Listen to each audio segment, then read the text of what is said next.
Omens by Cecilia Lompart. The dead bird, colour of a bruise, and smaller than an eye swollen shut, is king among omens. Who can blame the ants for feasting? Let him cast the first crumb. We once tended the oracles. Now we rely on a photograph, a fingerprint, a hand we never saw coming. A man draws a chalk outline, first in his mind, around nothing, then around the body of another man. He does this without thinking. What can I do about the white room I left behind? What can I do about the great stones I walk among now? What can I do but sing? Even a small cut can sing all day. There are entire nights I would take back. Nostalgia is a thin moon, disappearing into a sky like cold, unfeeling iron. I dreamed you were a drowned man, crown of phosphorescent seaweed in your hair, water in your shoes. I woke up desperate for air. In another dream I was a field, and you combed through me, searching for something you only thought you had lost. What have we left at the altar of sorrow? What blessed thing will we leave tomorrow? Hello and welcome. Welcome everyone to Sandbox Sunday. I hope you liked that, trying something new, much like we are today with this whole thing. That was Omens by Cecilia Lompart, a Puerto Rican poet. And what we are going to attempt is a poetry workshop, a genre poetry workshop in particular. Thank you very much for all the lovely comments. Who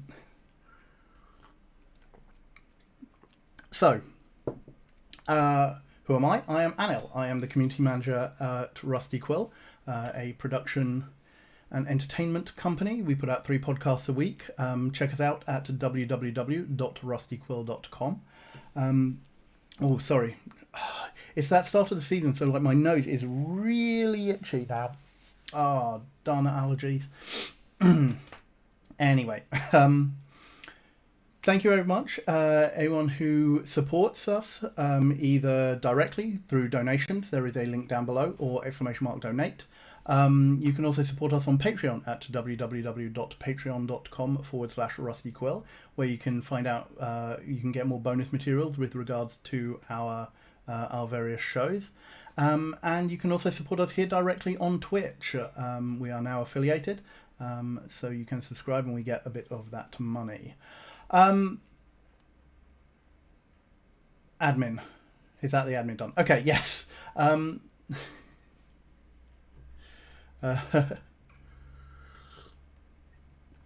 Imogen where? Imogen is sleeping at the moment. If you bear with me one moment, I will just get Imogen up and running. I knew there was something I forgot. Okay, right. Imogen bot should be up and running.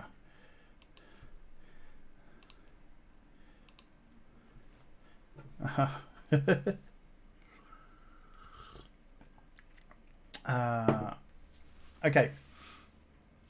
So yes, as I said, this is Sandbox Sunday. It is our experimental slot. We are going to try out various things, see what works, see what we can do again, and if folks like this, we will try and do more.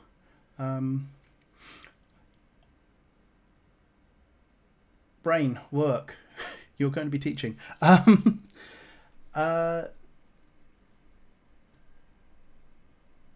it.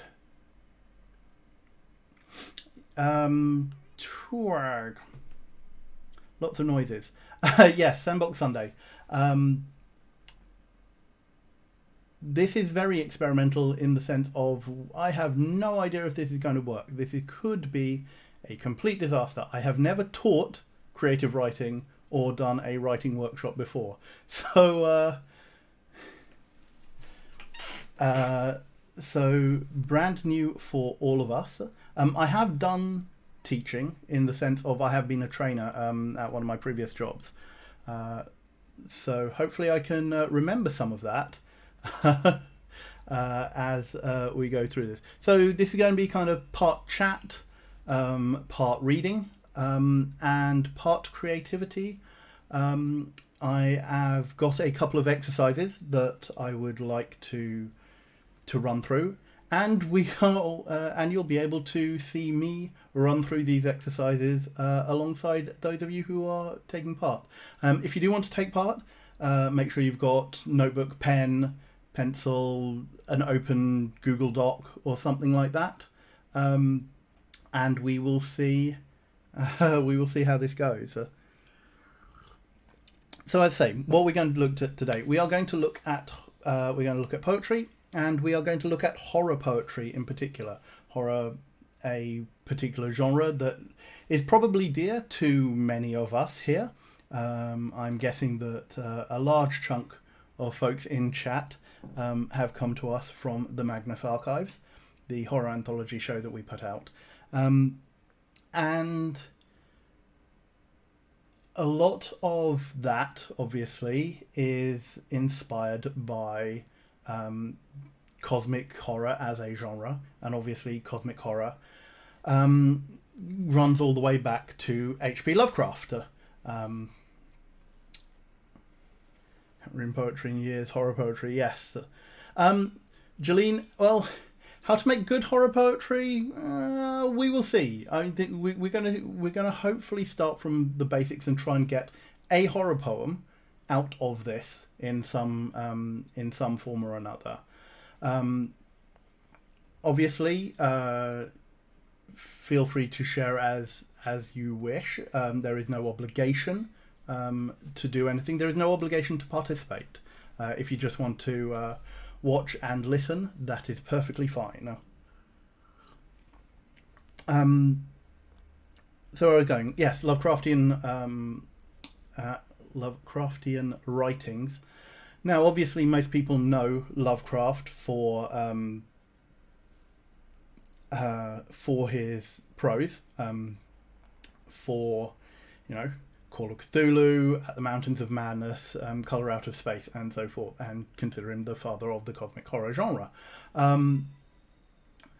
Not a lot of folks know that Lovecraft was also a poet, and he has a extensive back catalogue of poetry, numbering something around the 300 works mark. I only know Lovecraft as not a good person and avoid his writing as such. And his book, yes.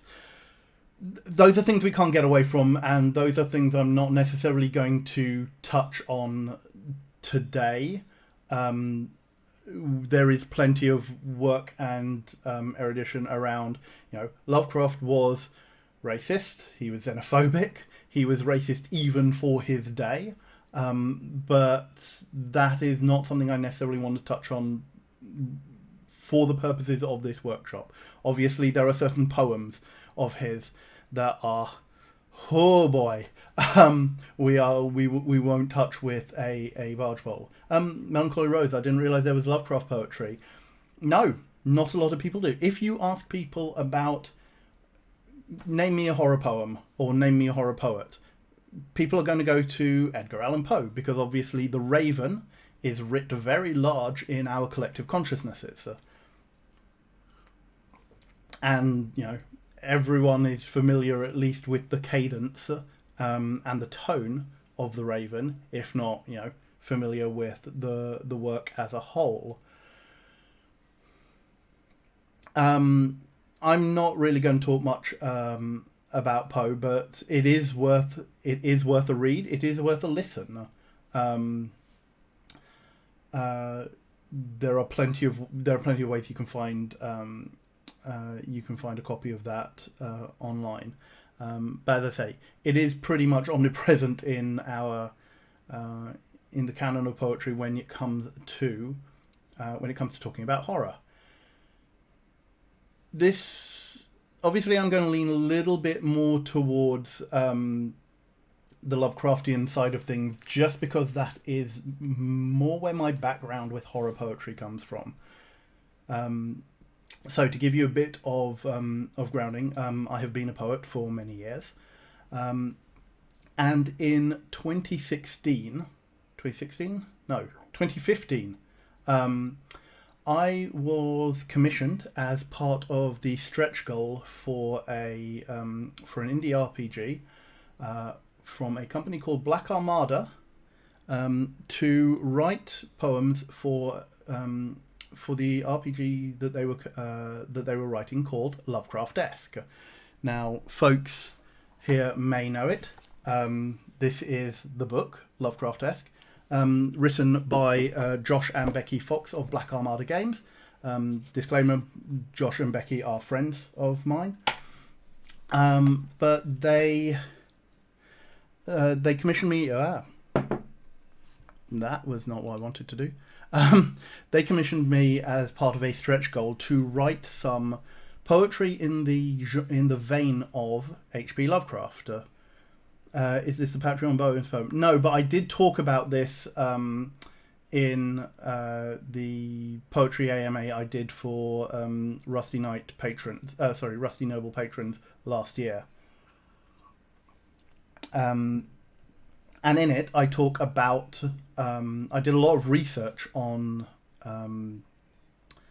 H.P. Lovecraft poetry specifically to try and pull out like the key elements, the key points of what he is trying to say. Because at the end of the day, like I say, he is the father of the cosmic horror genre, and what was being called fantasy, Phantasy,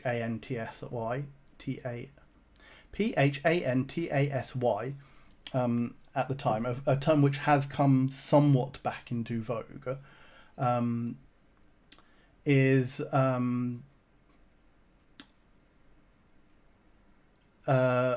a set of, like, I don't know, tenets, a kind of like stylistic set of points for writing that style of poetry. Now, that wasn't actually the poem I meant to start with. Okay, well, anyway, so let's have an example of some of H.P. Lovecraft poems, and this is Festival, written in 1925. There is snow on the ground, and the valleys are cold, and a midnight profound blackly squats o'er the wold. But a light on the hilltops half seen hints of feastings unhallowed and old. There is death in the clouds, there is fear in the night, for the dead in their shrouds hail the sun's turning flight, and chant wild in the woods as they dance around a Yule altar, fungus and white. To no gale of earth's kind sways a forest of oak, where the sick boughs entwined by mad mistletoes choke, for these powers are the powers of the dark, from the graves of the lost druid folk. And mayst thou to such deeds be an abbot and priest, singing cannibal greeds at each devil-wrought feast, and to all the incredulous world shewing dimly the sign of the beast. Yes, so there's a really nice comment there from Wormo. Fun language. Yes, horror poetry is a good chance to get to grips with language that that you might not otherwise see. There are plenty of like words that evoke these images of creeping, of twisting, of squamous things that come out of the darkness. All things to evoke a sense of dread and terror. Like, most of us are familiar with the concept of horror, with the concept of terror. We wouldn't be listening to things like the Magnus Archives. We wouldn't watch things in the horror and terror genres, which, films which kind of like elude me at the moment, because visual horror is not actually my kind of thing. But audio, weirdly enough, I get to grips a lot better with audio or poetic horror than I do with almost any other forms of it. And particularly when we look at Lovecraft, we come up with we pull out a set of tenets, a set of ideas for what horror poems should be. Well, should is probably the wrong word. What horror poems often kind of evoke and what they are playing on.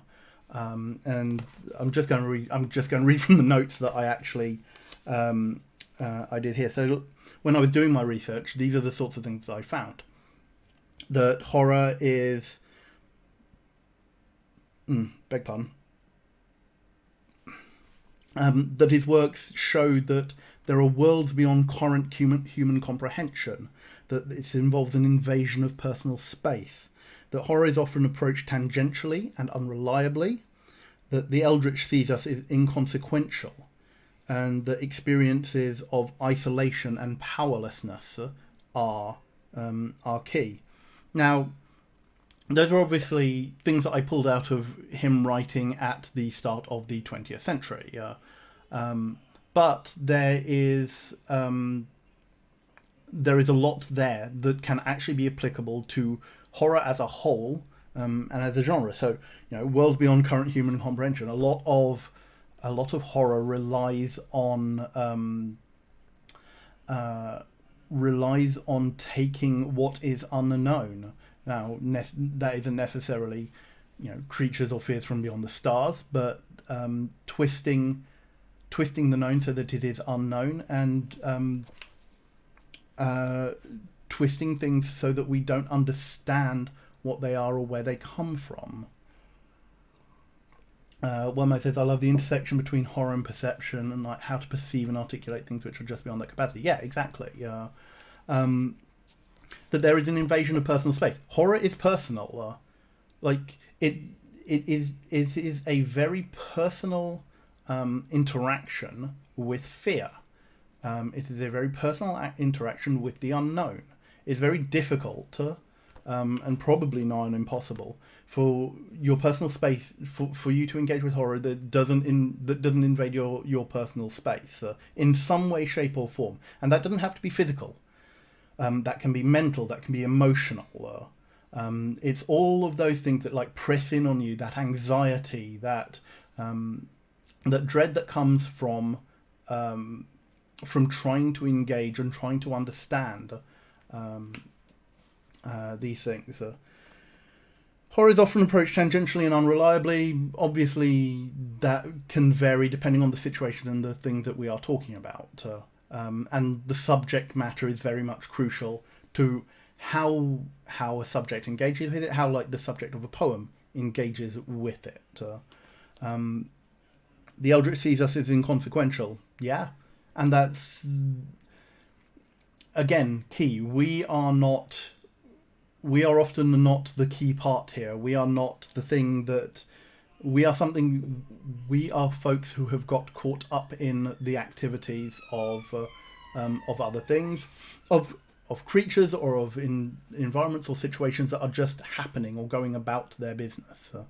And that's the thing. Horror is different for everyone, though, and some people will love the gore, and that's not to say that things like gore and blood and viscera and all of that don't have their place. Obviously they do. Those are all elements of building up the picture of dread, of terror, of overwhelming helplessness. All of those are elements that help contribute to this. And we don't know, we use words like eldritch and such when we talk about cosmic horror, but even if we're talking about more modern day horror, in the sense of zombies and vampires and all of that. A zombie doesn't really think of humanity in most of the zombie horror flicks as anything more than a source of food, of an encumbrance, of something that gets in the way and something to attack. It's not like there is an overriding urge to just hunt down everybody and go berserk in that respect. Obviously, a lot of this is generalization. Individual nuances will vary. And experiences of isolation and powerlessness. Yeah, part of the terror comes from not knowing how to interact, not knowing how to deal with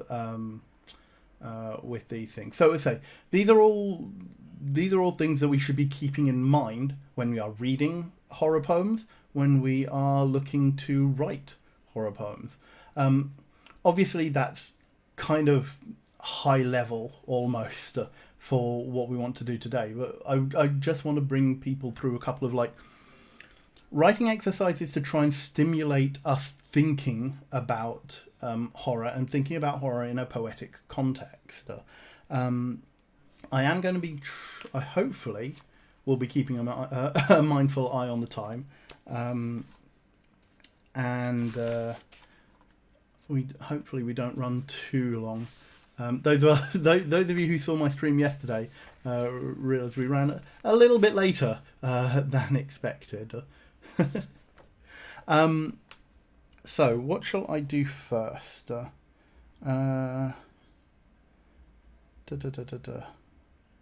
those are two I'm going to... Okay, let's actually start on our... let's actually start with a first exercise. Yeah, just a tad over time. Before I do another reading. So yeah, I'll read that one. So we're going to start with one of the, I guess, simplest exercises when we are looking for inspiration with regards to, well, writing any kind of poem. And we are going to start with the list. Now, can people see what I have just typed? How clear is the screen? It's a bit small. Let's get a little tiny. Okay. I'm probably going to have to type quite large, aren't I?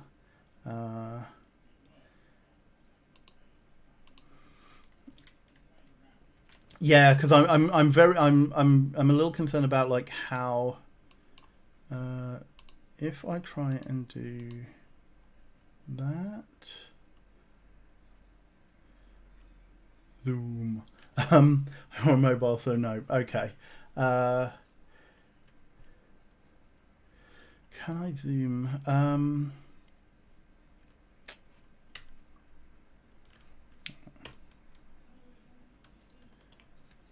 The problem is, it's when I might have to just pull back.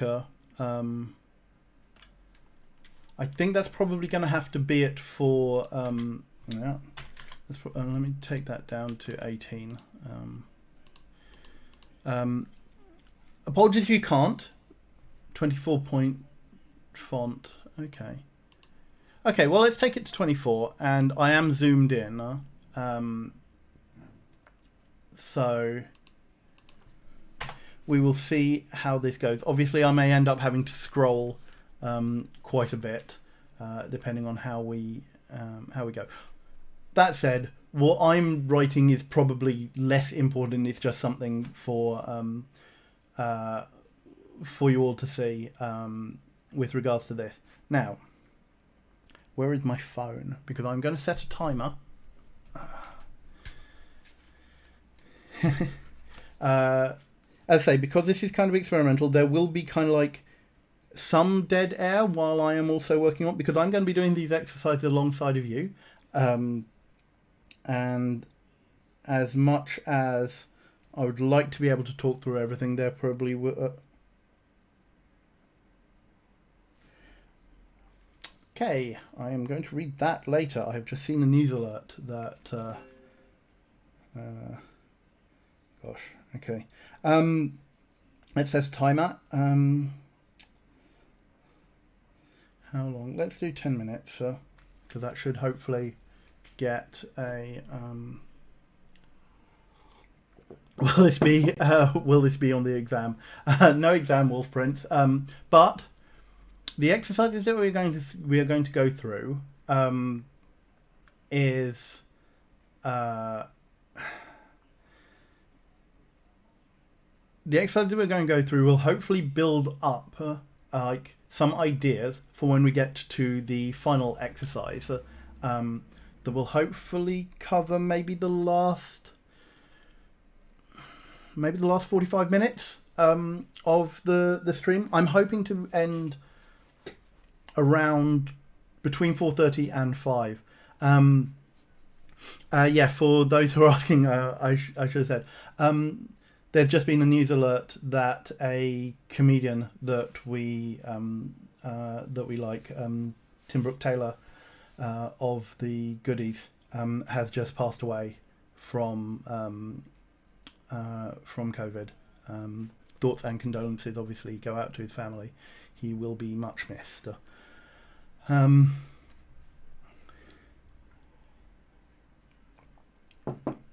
those who are unfamiliar with his work on the Goodies, on not the 1968 show, and I'm sorry I haven't a clue, and I'm sorry I'll read that again. Should very much definitely go and check out clips on YouTube and such.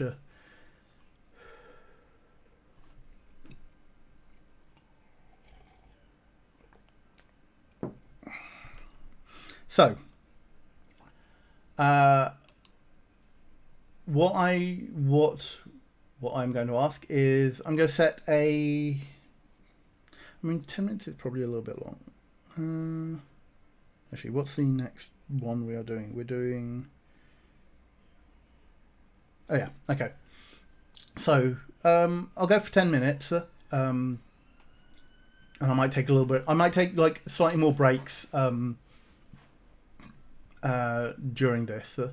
Actually, we'll say 5 minutes because that should actually generate plenty of ideas. All right. Whoop. Timer, please.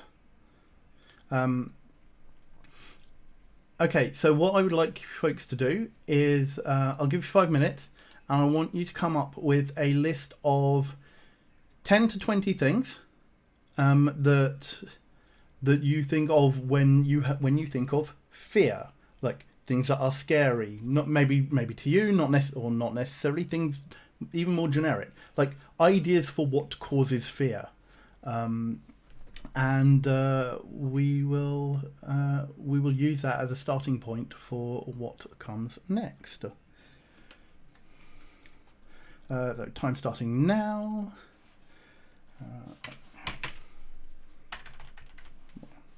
And you'll probably see like all the weird thought processes that I go through as I am typing.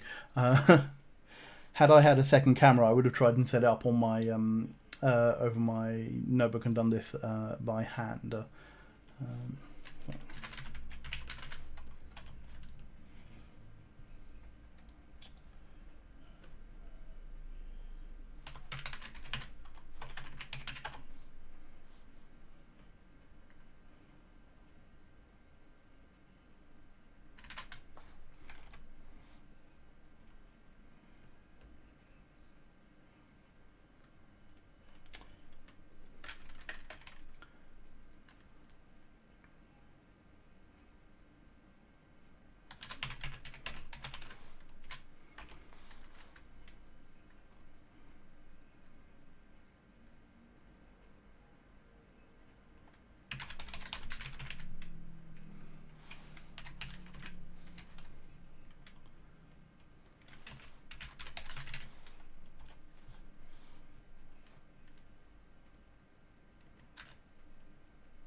Yes, I did. I did realize that asking people to list fears might just end up with a big list of the Magnus Archives entities, and trying to almost clear your mind of that um, is kind of difficult. But obviously, there is a reason why Johnny chose those for almost the universality. Um,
and don't be afraid to get like don't be afraid to get like really specific. As I say, I've got like collapsing building on there. It's like you can drill down as there is no like one right way to do all of this. So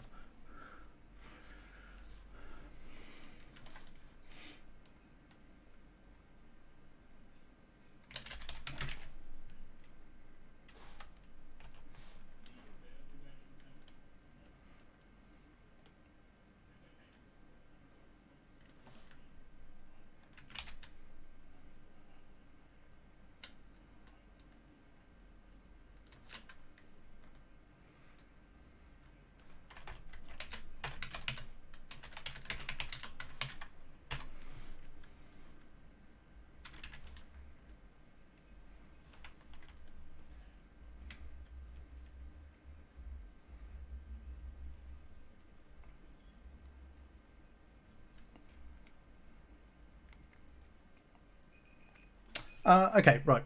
Time's up there. I hope you all managed to come up with a list of some kind. The idea there isn't necessarily to come up with anything that is particularly evocative or anything that is particularly strong. It's just to get your mind working. That's what we want to do. This first thing, I just want to get you thinking about ideas related to horror. We may come back to some of this. We may completely throw it out. It's just to get you going, get you started on these sorts of things. So yeah, if you've got 10, if you've got less than 10, if you've got more than 10, that's fine. I just want to start those kind of like neurons firing on this kind of thought process.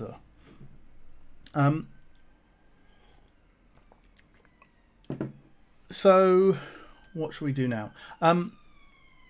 So this kind of like drawing on ideas and items that you find scary will hopefully lead to generating imagery that is based around that, because once you can start to think about things that are scary, you can start to think about why they are scary or how they are scary, and we can start to look at descriptions, and we can start to look at how the horror becomes personal, and let's say how it affects us, how it affects you, how it affects your narrator from this. Because what you will find is that a lot of horror poetry is very much from the personal aspect. Well, I mean, poetry as a whole often tends to be written in the first person as opposed to the third person.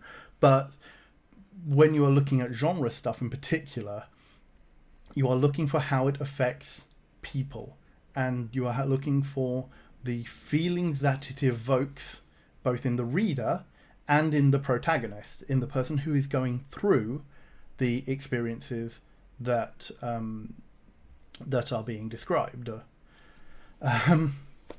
So what I'm going to do is I read you a bit of Lovecraftian I read you Festival by H.P. Lovecraft. I'm going to read you one of the pieces from Lovecraft-esque that I wrote, inspired by those sorts of things. So, this is a piece called The Piscean Problem, and this is going to look at otherworldly imagery from the perspective of a person journeying through a landscape that changes. And remember, change is one of the is a big thing when it comes to horror. So, a couple of things here. This is drawn from a piece. This is inspired by a piece that Lovecraft wrote called The Nightmare Lake, and it uses the general conceit of an investigator, somebody unknowing who stumbles upon the unknown, who stumbles into the horror.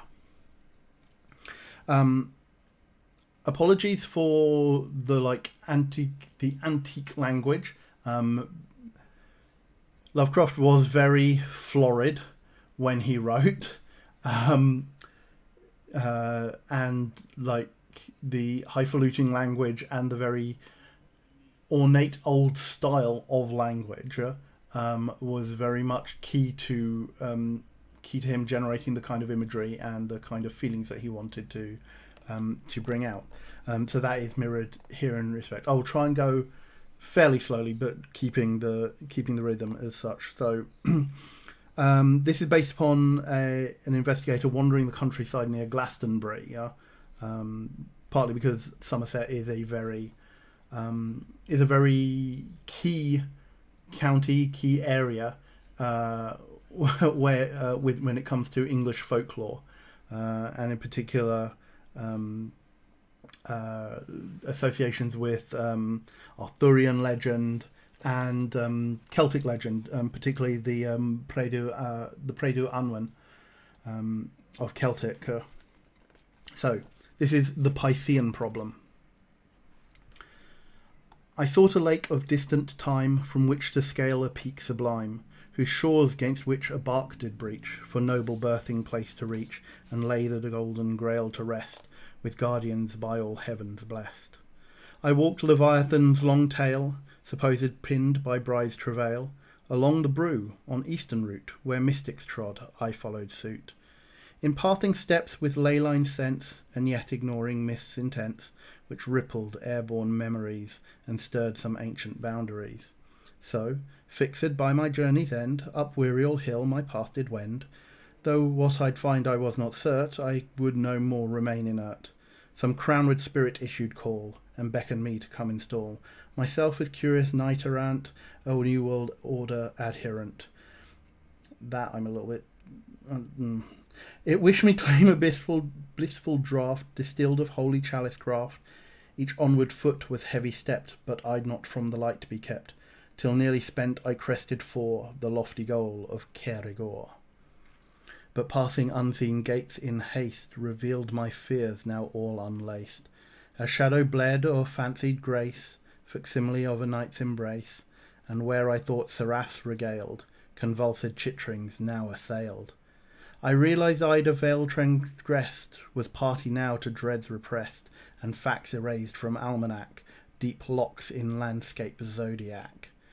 Dark waters now surrounded me, not halcyon lake, but fetid sea, where screeching, oozing, sable things, our nightmare dark imaginings, swooped arcane patterns overhead, for rituals that new horrors bred.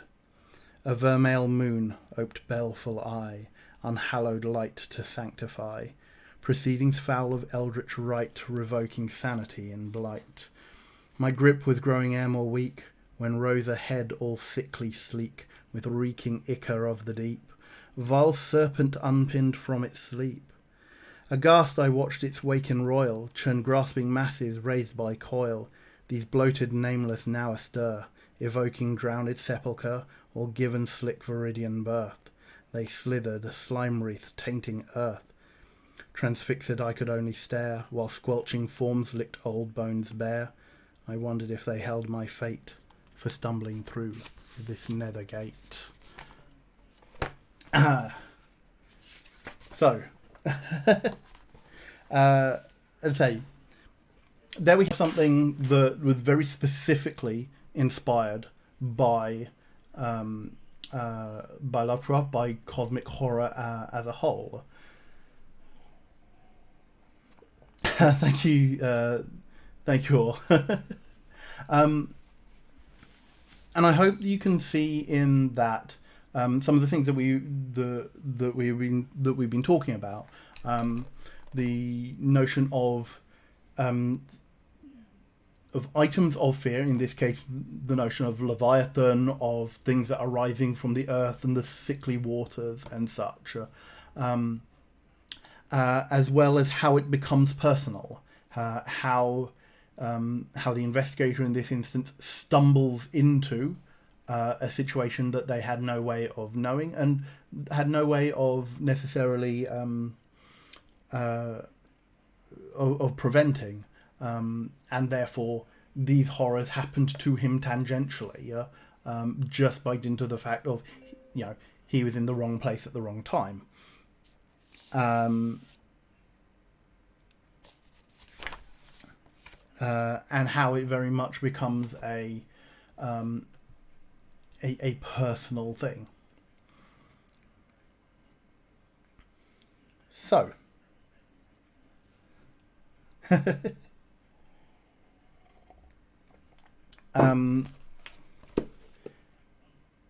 that was that. Actually, why am I doing that? Because I will be reading another piece from that a little bit later.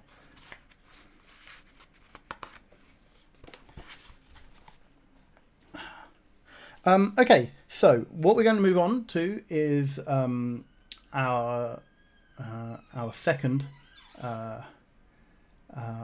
piece of workshopping,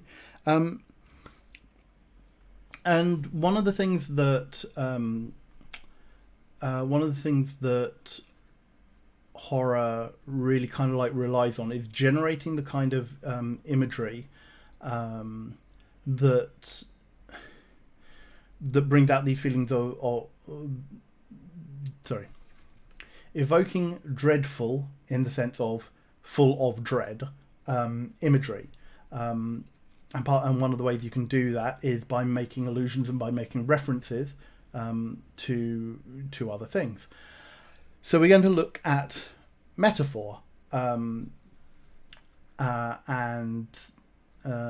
such. And metaphor is in poems is often a very difficult thing to kind of grasp, and I don't necessarily want us to come up with really specific things here, but what I want to do is get us thinking about how you would describe horror or fears metaphorically, because by creating that bridge to the familiar, even in an unfamiliar way, you kind of help make things more personal, and you help people both internalize what it is they are seeing, and also emphasize the otherworldliness and the lack of understanding that comes out of it. That might sound counterintuitive, or that might sound like counter issue, but trust me, it is a fairly standard poetic technique, and particularly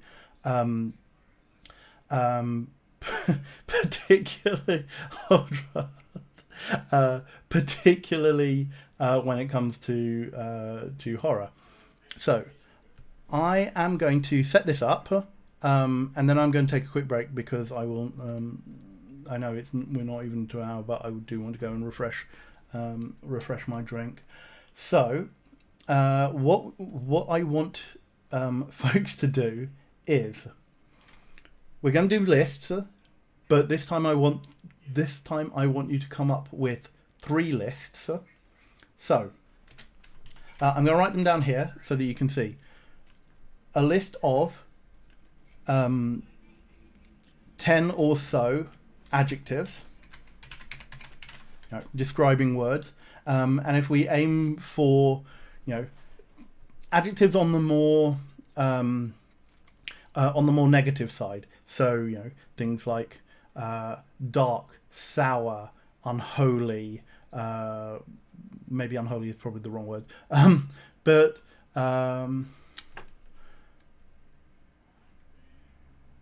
now that I'm having to actually say this, but like words along those lines. So adjectives along those lines that are more, like I say, more neutral or negative in the thing. So like not things like good and happy and bright.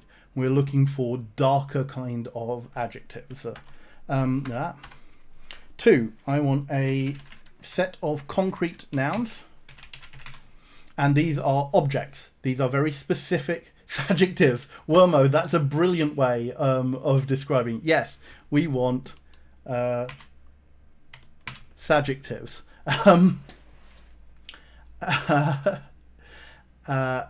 We want then a set of around 10 concrete nouns.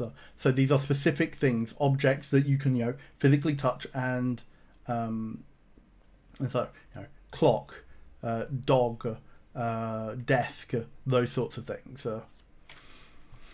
And then why do I keep hitting editing muscle memory?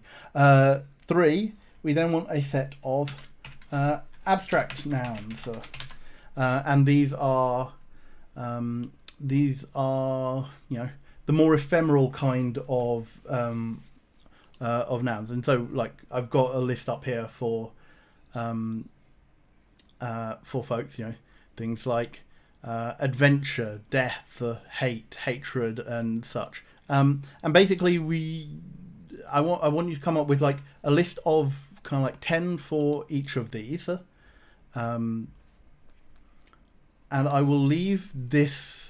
I'll leave this up actually. I won't necessarily go to I won't go to the break screen so that you've got this on screen to see. So yeah, like 10 adjectives, 10 adjectives, 10 concrete nouns, 10 abstract nouns. Obviously, more or less as you come up to it. So I'm going to run the break, and I'm going to start the timer. Let's give this 12 minutes, and see, and that will run across the break as well.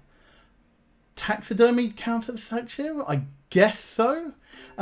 Put it on your list, and we will see, because I will tell you what to do with them when we come back, or rather when the exercise is done. So I'm not going to turn my camera off or anything like that. I am going to quickly run an ad, and then come back, and let's see how that works. So back in a few minutes with a new drink, and then hopefully we will see. In relation to fear, maybe. I mean, you can build upon the things that you have seen, because maybe you have, maybe some of those concrete nouns or abstract nouns were in your original list of fears. Right, let's see what we've got.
8, 10, 12, 8, 2, 4, 6, 8, 10, 12. Okay, right.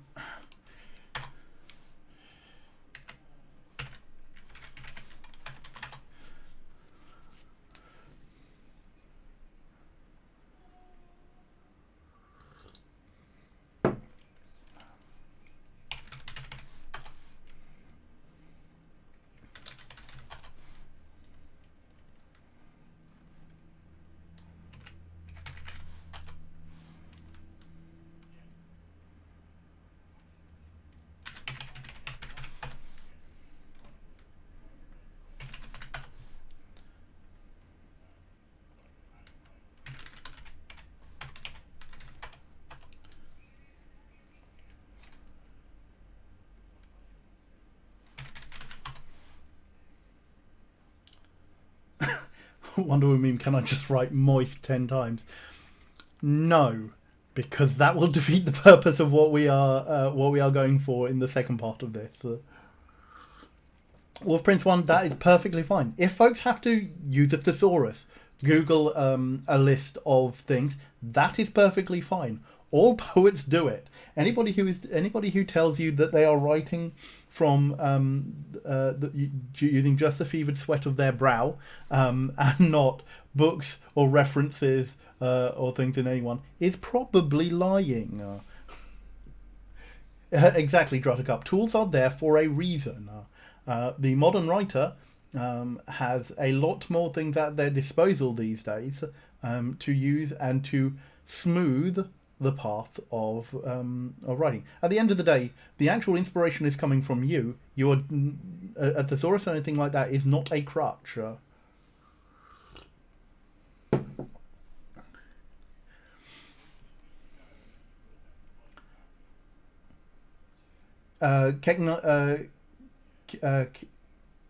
K-Knight 14 is exactly right. Knowledge is knowing where to find the answer.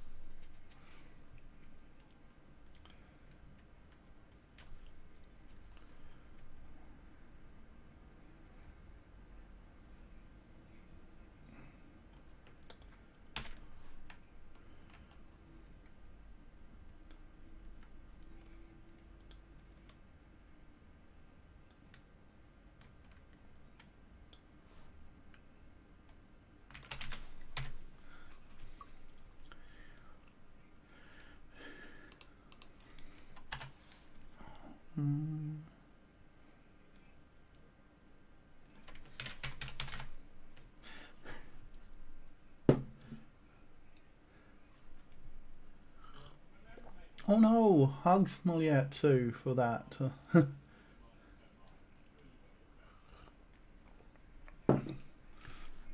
obviously, like these things are coming from whatever wellspring.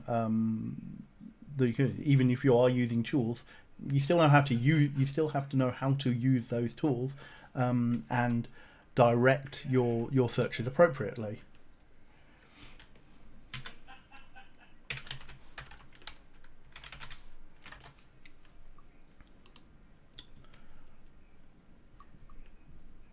Ah, yes, good idea. Yes, feel free to take a break anytime, anybody who needs to. If you miss anything, I will try and go over things, or there's always the VOD come back to.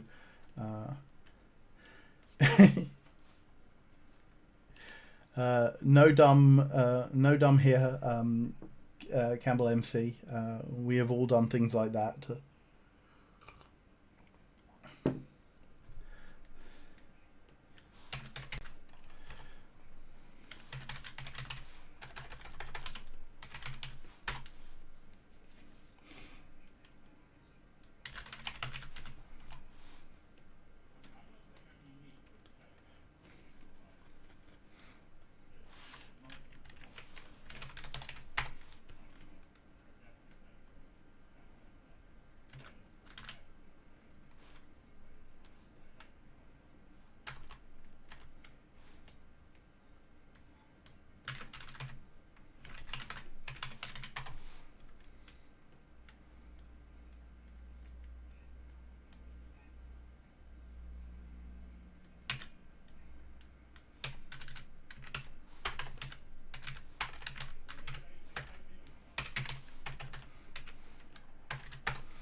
It is too tired for Armageddon. I've just discovered the word crapulence. Yes, it is a wonderfully evocative word.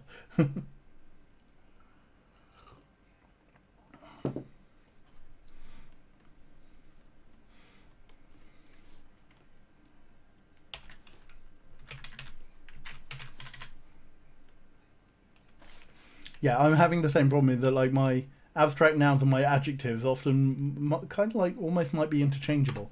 I'm going to have a quick look and see if there's anything I want to just pull from.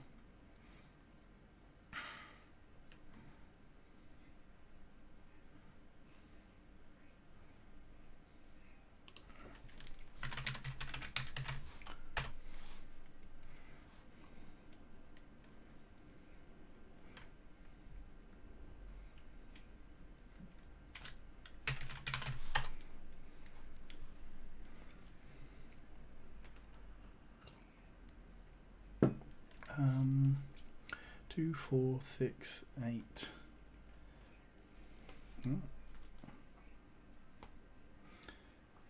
Okay, 3 minutes left on the timer, folks.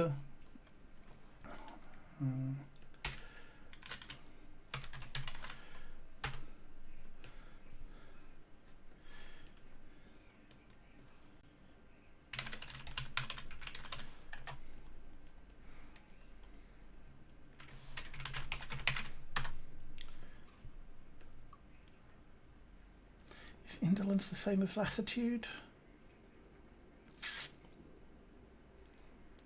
No, they are slightly different.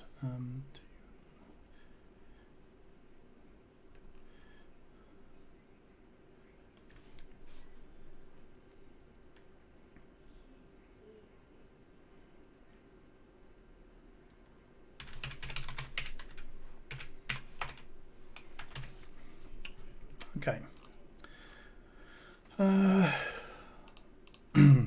Let me see if I can add to some of these. I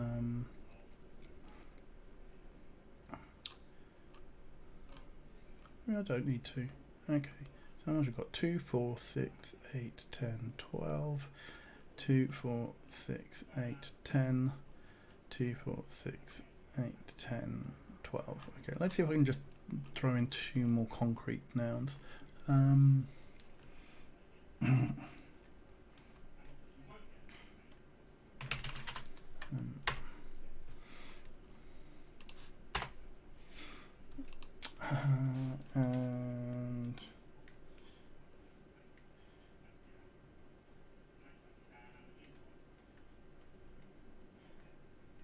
part of the problem is I know what's I know what the second part of this exercise is, and I'm trying hard not to try and work things with regards to that. No, Trinket the cat, you are not imagining that. You probably can hear Bryn because I've got an open mic. So for those who are unaware, Bryn and I do live together.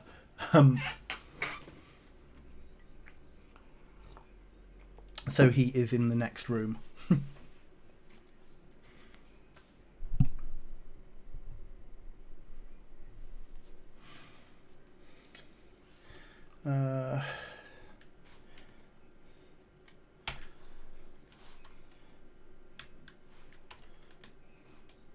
Actually, let's put light.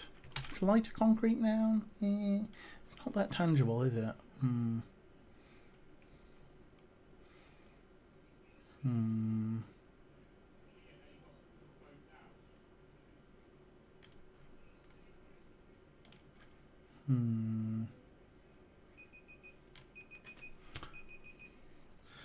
I'll leave it in there. It might spur something. Yeah, lamp. Let's turn that to lamp. Actually, good thought there, Klein of Ink. Okay, so you should now have a list of adjectives, adjectives, a list of concrete nouns, and a list of abstract nouns. So, what we are going to do now is put these together to generate metaphors. Well, metaphors almost in the kind of like looser sense of things. We are going to be generating metaphorical ideas that are descriptors. And so what I want you to do is you take one from column A, pair it with one from column B, and add it to one from column C, and let's see if we can let's see what kind of images and what kind of connections we can draw. So you are looking for phrases along the lines of the A. So if we say that adjectives are A, the concrete nouns are B, and abstract nouns are C, you are looking for the A, B of C. So, for example here, like, if we wanted to say the dark scorpion of time or something like that. So we are looking to pair things up in, we're looking to join things up in that way.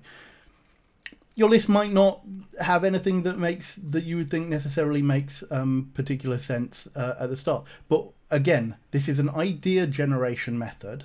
And so what I would like is come up with, a handful of these, somewhere between, 3, 4 or 5. And then what we'll do is I will come up with some, hopefully from using these lists. And then we can see if anyone wants to share the things that they come up with. I'll put 3 minutes on the clock for this, because hopefully we won't need to take too long to put together these ideas. Okay, so 3 minutes starting now. Come up with a handful of things along the lines of the A, B of C. Actually, let me see if, to make this easier for people who are watching me,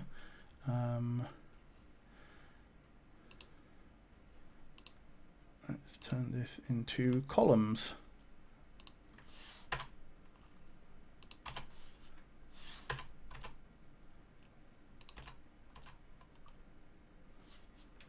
All right.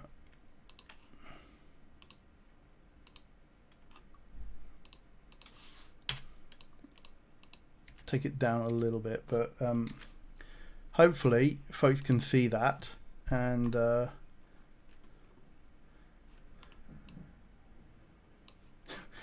somehow I managed to. Actually, what I will do is I will write these down pen and paper style, and see what I come up with.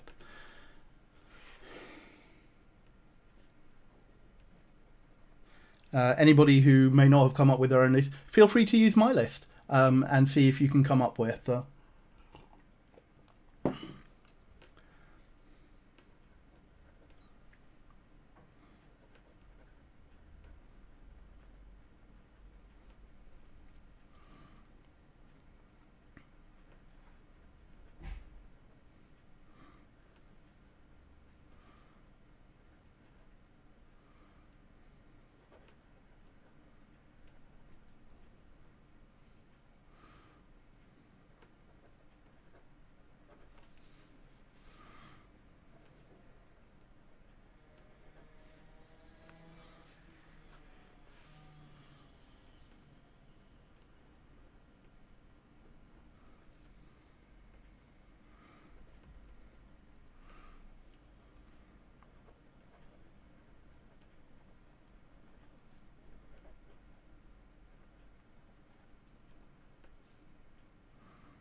Don't worry about that, Shagpie. Shy Magpie talks. I string these without letting my brain get in the way leads to cool if perhaps trite phrases.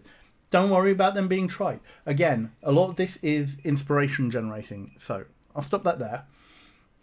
That's your 3 minutes, folks.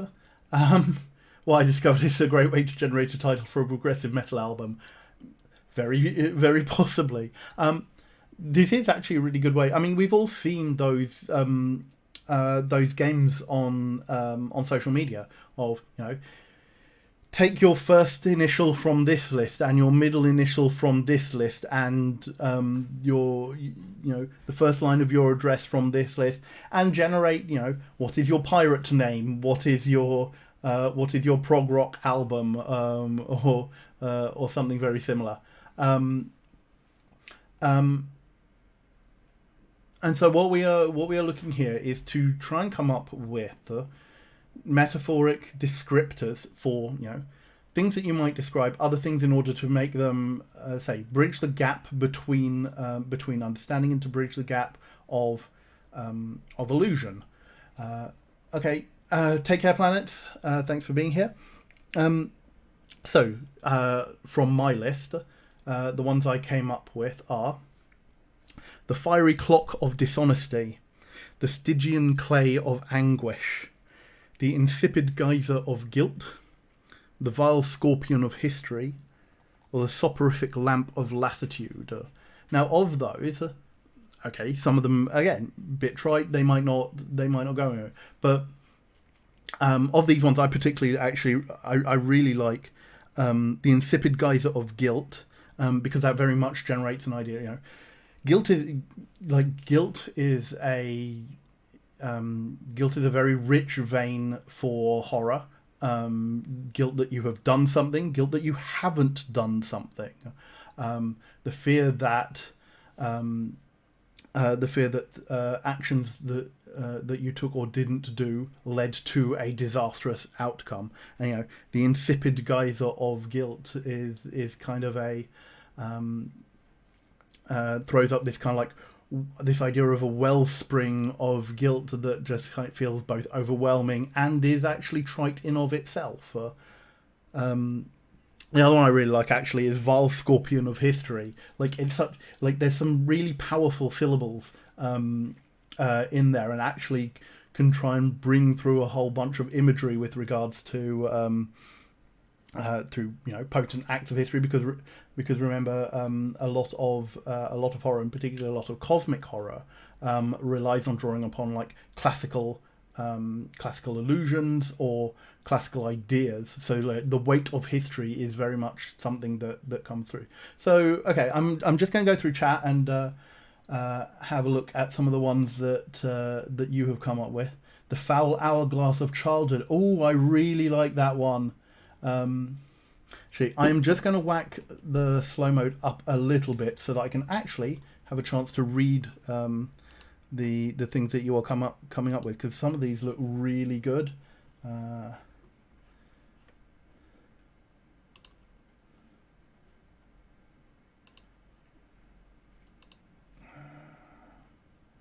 Actually,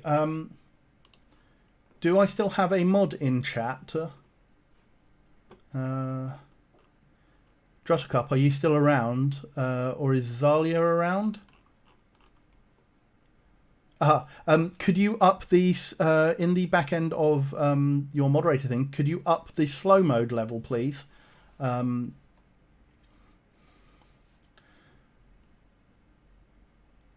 Oh, I do like this. The foul pen of heartbeats. Ooh, yeah, I think you're onto something there, Niblet 3. Cold knives of uncertainty. Yeah, really like that. That's actually a very like potent. That's actually quite a gory imagery. If we want to pull through that, you've got the ideas. You're building on the ideas of cold steel, and just like how uncertainty prickles at you. And you couple this AJODC with the frail knife of innocence. Ooh, I like that. Thank you. Had grief instead. The chocking fingers of hate. Yeah. The hollow teapot of fragility. The frozen mirror of insanity. Creeping waters of grief, like that one, Plum 177. The lonely quill of history. Yes. That's Or the Vile Quill of History, yes. Both of those actually come out really well. The Indifferent Coldness of the Doctor.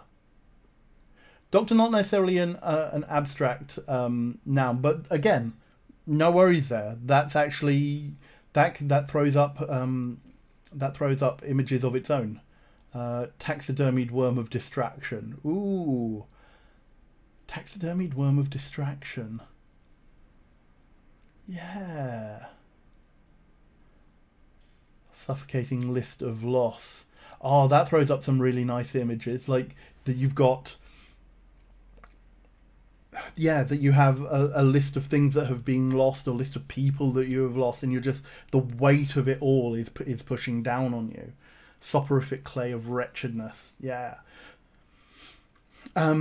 Immobile ladder of resentment. Ooh, AJODC. That's really good. That you've just got this block. That in theory it could lead you up or down. To get away from your resentment or to get away from your problem, but it's just not moving. That you can't move it along like almost like the ladders on those old kind of bookshelves. The mundane parasite of time. Nice. So what we are seeing here is is some really good metaphorical imagery that is coming out, and now this could just okay, take care, Josh Cup. So these could be elements that you want to put into a poem, or they could be jumping off points. Many of these might actually be good, make good titles and good inspiration for a piece. Again, what I wanted to show here is. Showcase here is a way of generating imagery and a way of generating words that will help drive you towards a conclusion, that will help drive you towards some kind of inspiration with regards to either coming up with a horror poem or to help like nuance or attenuate the work that you are already doing. What do I want to do now?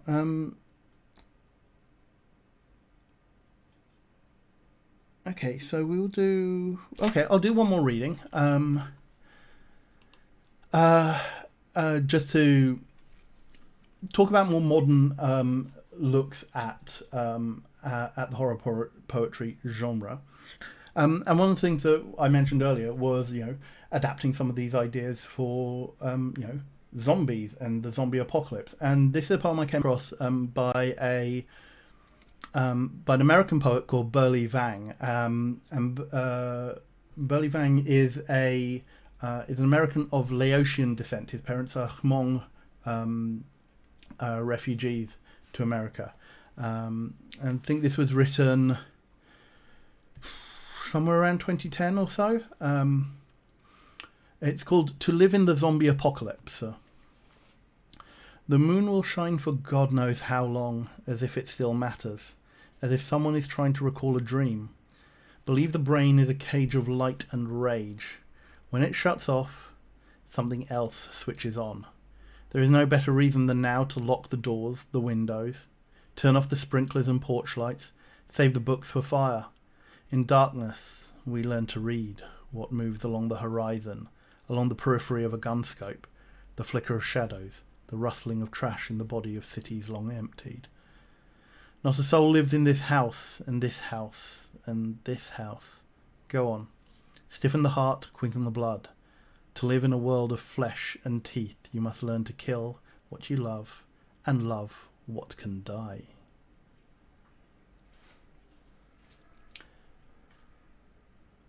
So that almost kind of like runs counter to a lot of the things that we have talked earlier, but it still ties into the same kind of visual imagery. It still ties into the feelings of dread, of helplessness.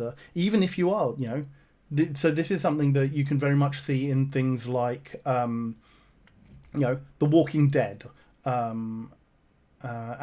one particular example. These are familiar in pop culture.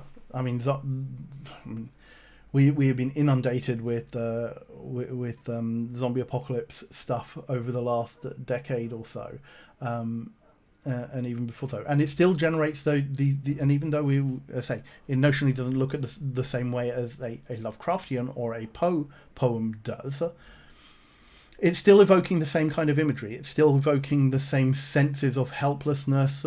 No better reason than now to lock the doors, the windows, barricade yourselves, become isolated. I mean, heck, what we're all currently facing at the moment. Withdraw. Even if you are being active in trying to defend yourself, there are still all of these things out there that are looking to get you by way of them just being there. Yeah, topical AF, really, it is. Charlie Fitz, this is by Burley Vang, Burlee Vang, Vang. Quixotic Anarchy has got it right there, yeah. Pyrogf, yeah, it's as if it still matters. That helplessness, just 5 words and it's like, oof, it like really pulls in. Pulls you in like that. Okay, it's 3:30. So, okay, let me think. One more exercise, and then we're into the final one. Okay, so I've got 2 more exercises I'd like to do today, and hopefully that will take us up to the end. Yeah, we should be able to do it in an hour. So, what I would like you to do now is we're going to build on these ideas of description, and we are going to build on the ideas of taking something and exaggerating it.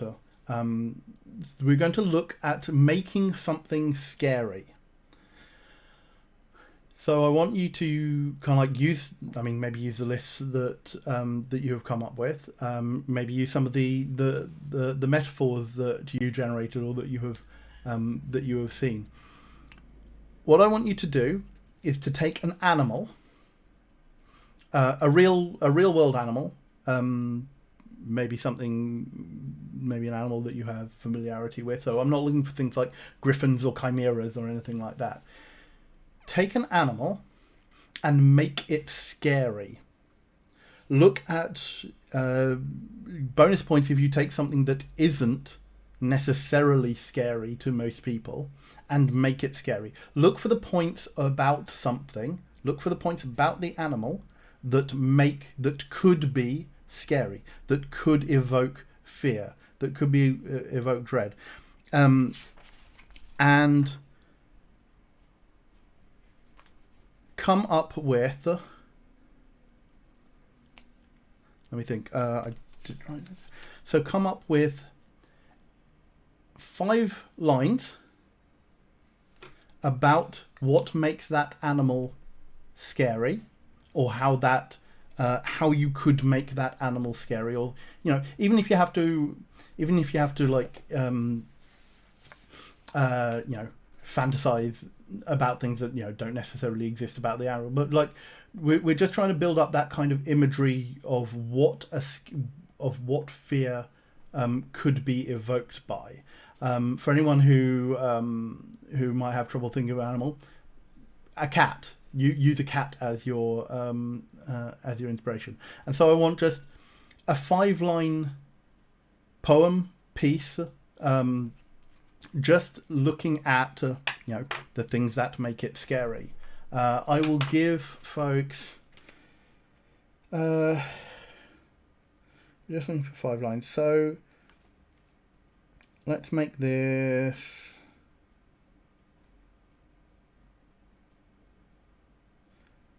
Let's make this 7 minutes.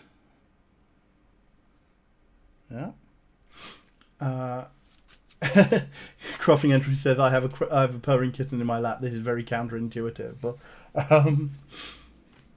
okay, so I'm going to start a timer for 7 minutes. And I say, just want to come up with 5 lines.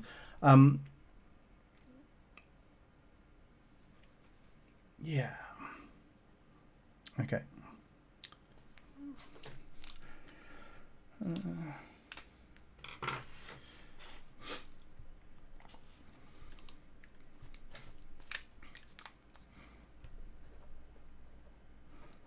Now, I'm going to write mine on screen for you folks, but I'm not going to tell you what animal it is.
He didn't even exaggerate anything, so you may have felt. No, we're looking to try and evoke kind of like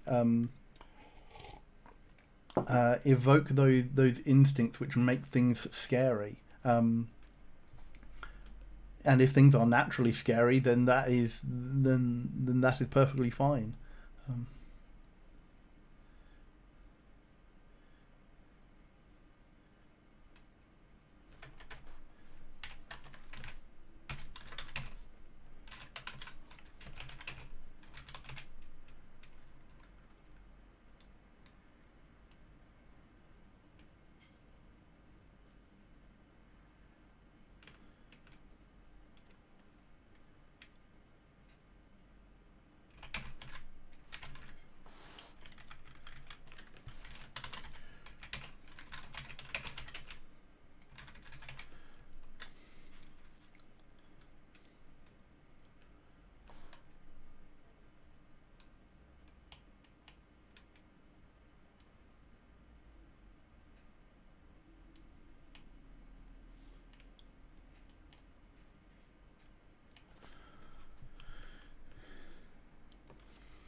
About a minute left, folks.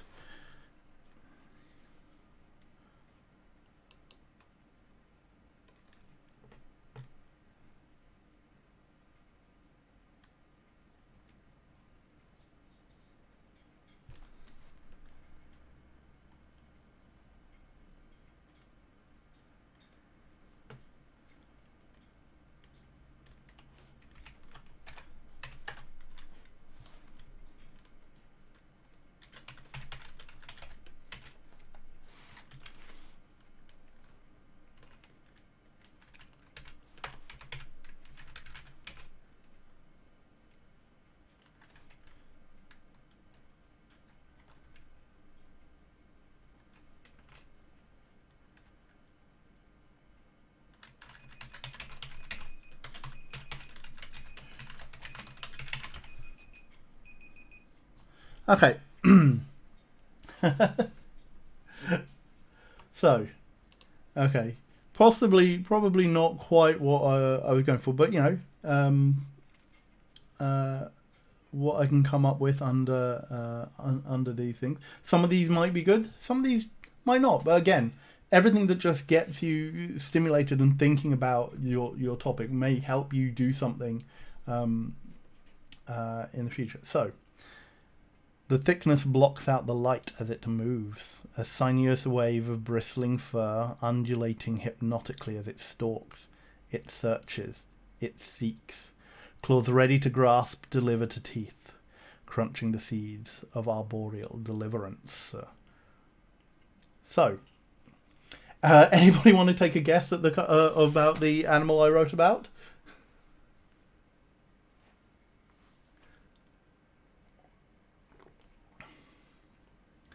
No, it is not a parrot. Yes, Wonder Woman. It is a squirrel. So the object I was going for was basically, taking the squirrel's tail as almost as a snake and evoking that kind of, the snake-like imagery that often makes people scary, and applying it to a different creature, but exacerbating what the exacerbating the issues in order to pull out those frissons that make us think. You made a squirrel sound like a tiger. Oh, thank you, Jory. That's really kind of safe. So yeah. I'm not going to ask you to send in or post your thing. If anybody wants to show off the results of their exercise, maybe the RQ Streams channel on you can post them in the RQ Streams channel on our Discord, !_ Discord. If you're not a member, you can join our vibrant community there. So, hopefully that's got you thinking about images and how to turn this into how to turn almost the ordinary into the horrific in the sense of horrible or horrorful. Maybe horrorful is the better word we could use here.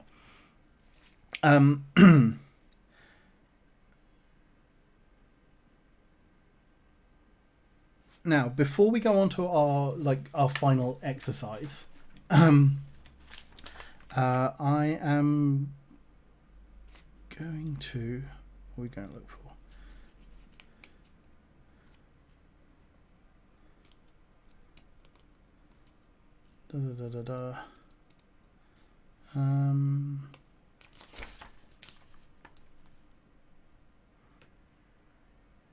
How shall we do this? Because there's probably a couple of ways I could do this. Okay, let's do it this way. So we've talked a lot about the sorts of things that we are expecting from horror poetry, that we want to get out if we are trying to write. We are trying to write it ourselves.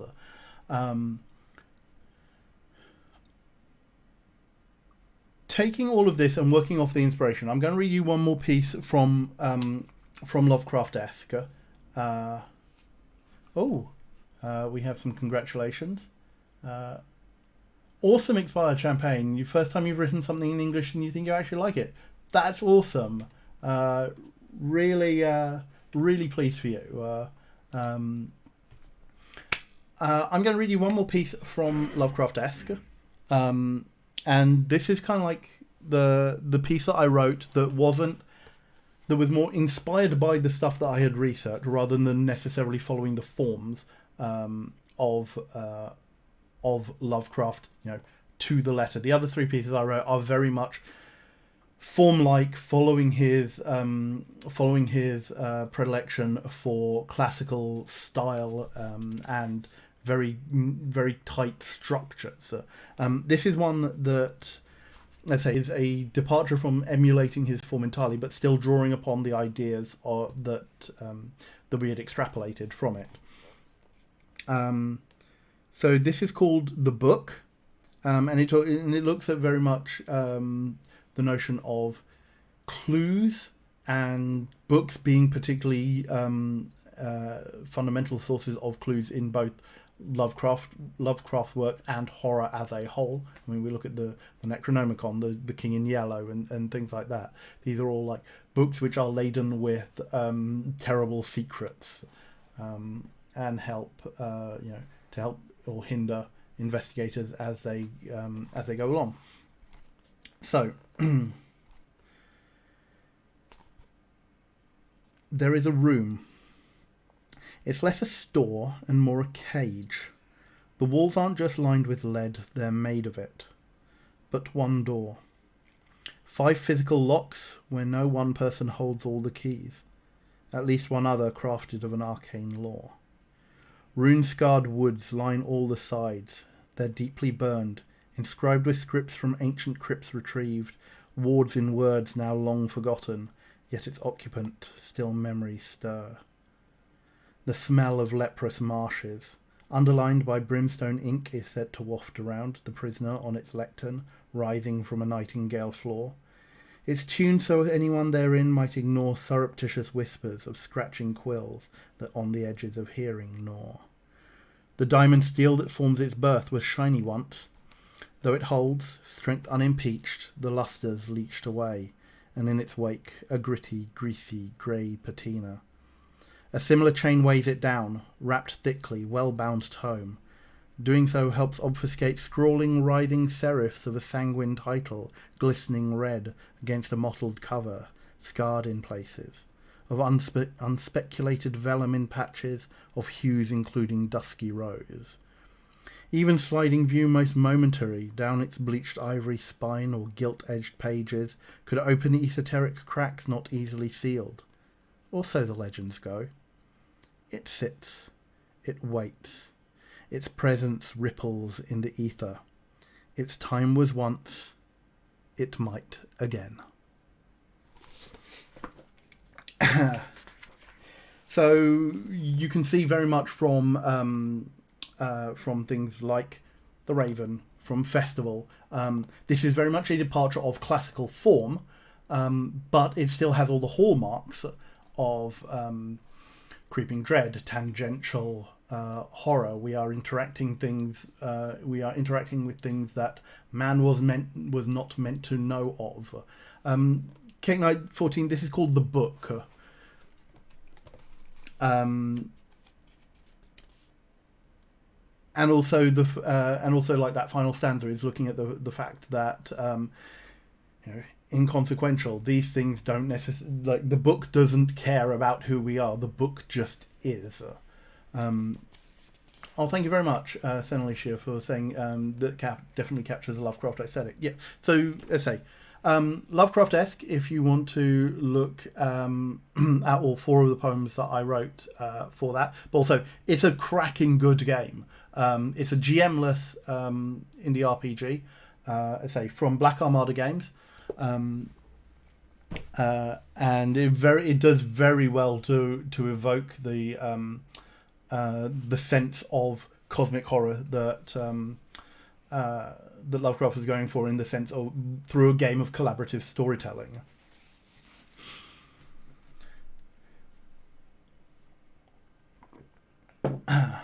So okay, let's close that, and that. So I'm going to move on to our final exercise, our longest exercise, and we shall see how much dead air we can get away with. So often when I was doing similar writing workshops to this, and that's often what I'm drawing upon. So I used to be part of a writing group some years ago, where we did exercises like this back and forth in order to generate ideas, in order to generate things that we might work on later, and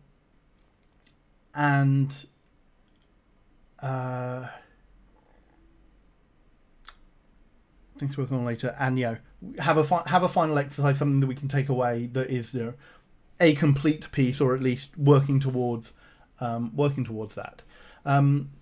LDSZ667. Speaking of structure, can you tell if horror poetry is structurally different from the rest, like special tricks, repetitions of line to achieve an emotional response? Not really. I mean, it's a lot of that is down to the author itself. Repetitions of line can achieve a certain emotional response. It more depends upon the subject matter and what the various feelings that the poet is trying to evoke. Kind of thing. Yeah, the book is called Lovecraft-esque. Let me hold it up to the camera so that you can see that. Physical copies may still be available in some shops, but you can also order it from, I believe blackarmada.com will have a link to it. I believe it's also on itch.io in downloadable format. So our final exercise for today. Thank you very much, Zalia. There is a link to the book in the chat. Is we are going to write a poem and come up with a piece of about 8 to 16 lines. We're talking like maybe just over sonnet length here, on a topic based on this bingo card.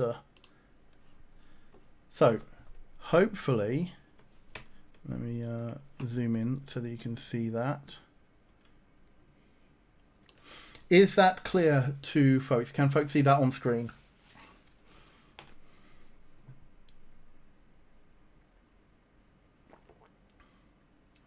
Or do I need to make that bigger?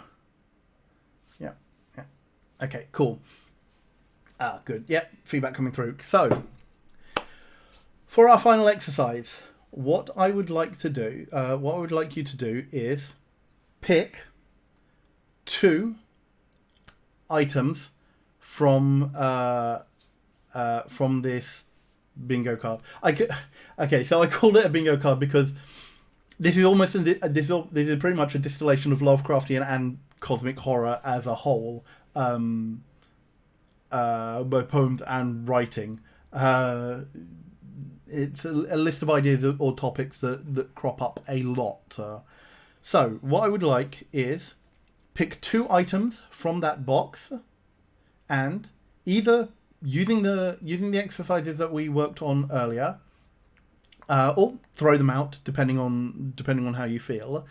Let us write a 8 to 16 line poem of some kind, whatever, broken down however you like, whatever form. Keep to a classical form if you like, and let's see what we can come up with in. Let's see what we can come up with in 15 minutes. I often find that quite short time frames are very good for focusing the mind and actually just getting something down on paper. Doesn't have to be good, doesn't have to be things. I mean, we're not really, we are not, we are our own writing workshop here. That said, if you would like your piece to be read out, at the end of this, I will ask you to email it to me, and we can spend the last 15-20 minutes of the stream going through those. So yes, Sehok, that's 8 to 16 lines. Obviously, if you want to run more in the time frame, feel free to. But I think that's probably a reasonable amount to expect in 15 minutes. And let's see how much dead air we can get away with on stream while we work on this.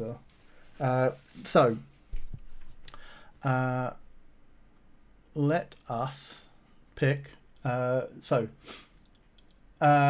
If you finish your piece before the 15 minutes is up, where should we email this to? I should have thought about that in advance.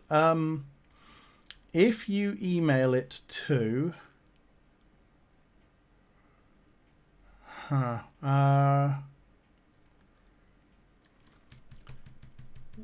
one of my... Okay, if you email... I'm going to put an email address in the chat.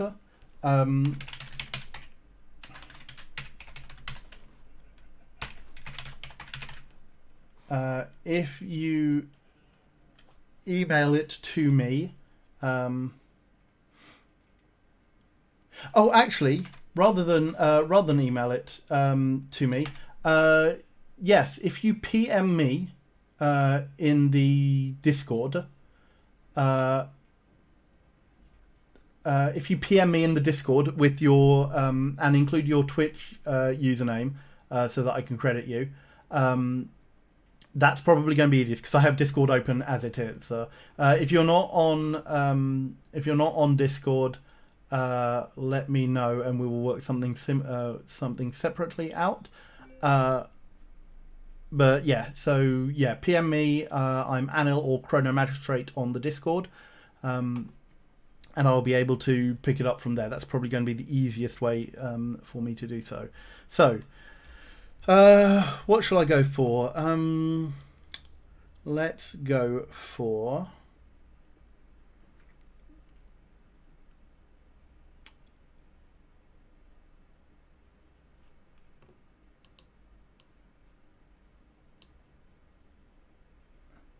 Actually,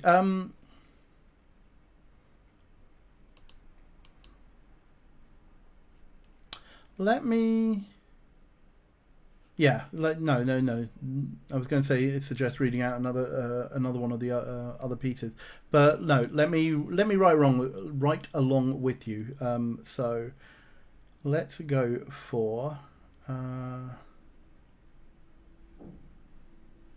done books. I've done mirrors. Let's do Lost Cities and...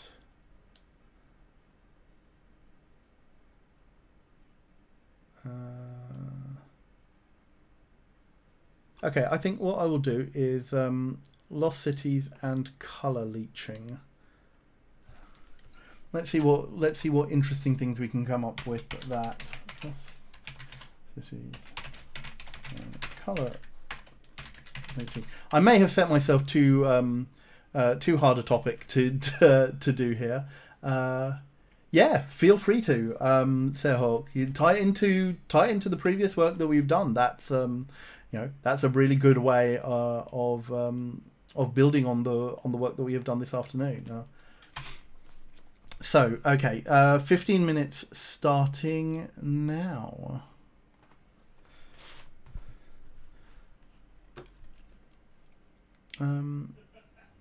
Actually, let's so that we're not completely silent. I'm going to bring up the background audio, so there is at least something folks can listen to. Let me just have a quick.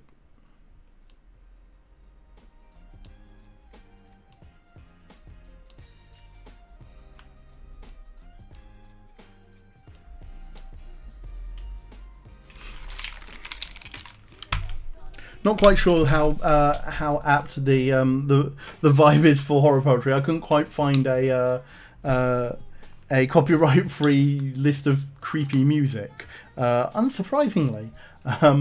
But yeah, just something to chill along to for those who may not be taking part, and so you don't just have to necessarily look at me scratching my head about this. Okay, so.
Okay, for those who are still want to pick something, there we go.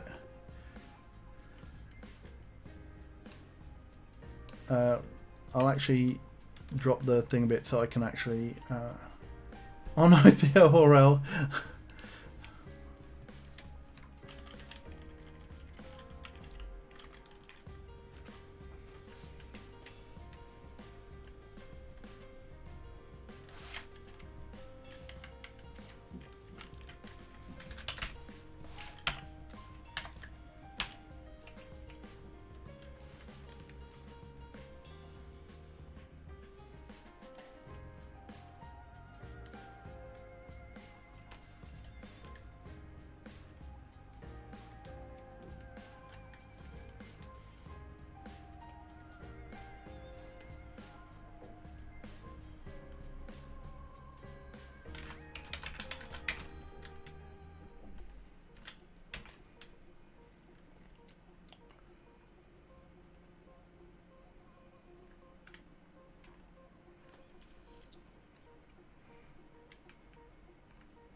Thank you very much, Supernova in the Wild, for the 100 bits. That is very much appreciated.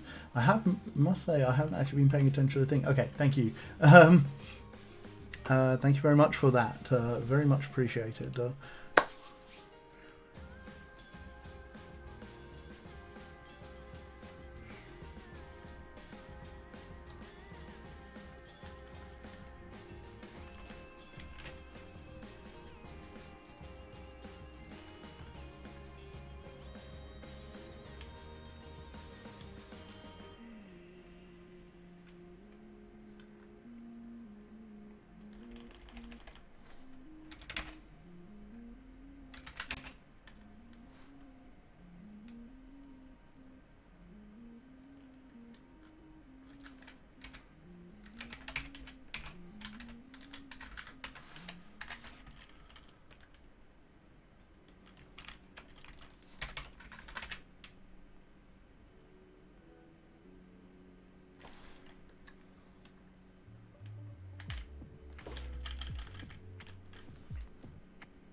I'm trying something else, but his font is just small enough that I can't. I will. I hope everyone's actually managed to pick a thing. So let's up the. I'll zoom in so that people can actually see what I am working on. Time. We have. We've only got 5 minutes left. This might have to be a lot quicker than I was expecting. It may go a little bit longer because I'll probably go to a break after this, which will give me a little bit of time to work on mine. And.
Yeah, don't worry about rhyming, folks. I just decided that I was going to make this even more difficult for myself.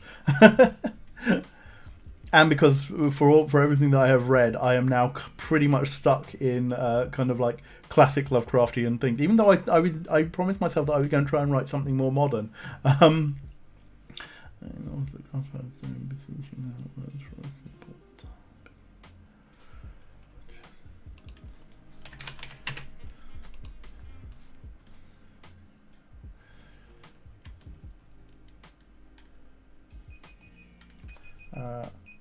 Okay, technically the time's up. I'm going to give us another 5 minutes because I think it's probably necessary. Because I just need to finish these last 2 lines.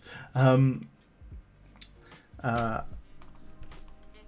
because there were some people who started late after I started the timer, he said. If you are done, feel free to PM me on the Discord. If you don't have access to the Discord, let me know, and I will hold it for a moment. And when I'm done, I will give you an email address or something to send it to.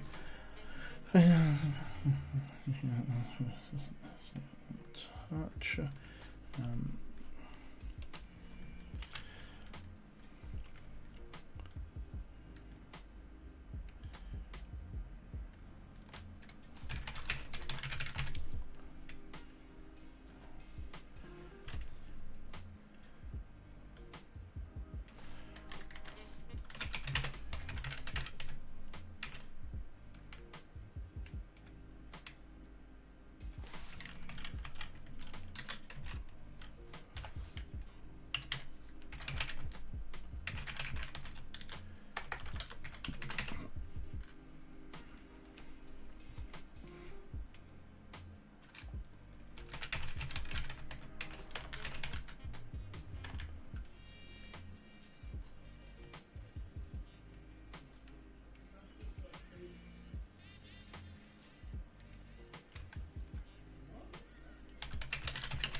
Okay, I am going to take a quick break here and give you all a few more moments to refresh yourselves, get up, stretch your legs, grab a drink yourself. As I say, PM me on the Discord. I'm Chrono Magistrate or Anil. If you are not on the Discord and you would like me to read out your poem, then what might be best to do is communicate with somebody else in chat who is on the Discord, and get them to PM it to me, and make sure that you include your Twitch username in that. Can Plum177 get a little help from someone while I put us to break, and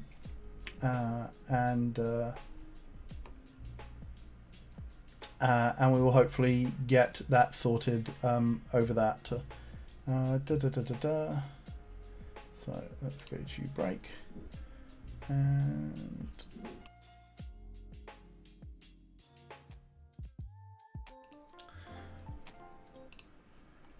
okay, hello folks. I'm back. I have refreshed my drink. And yeah, so before the break I left you with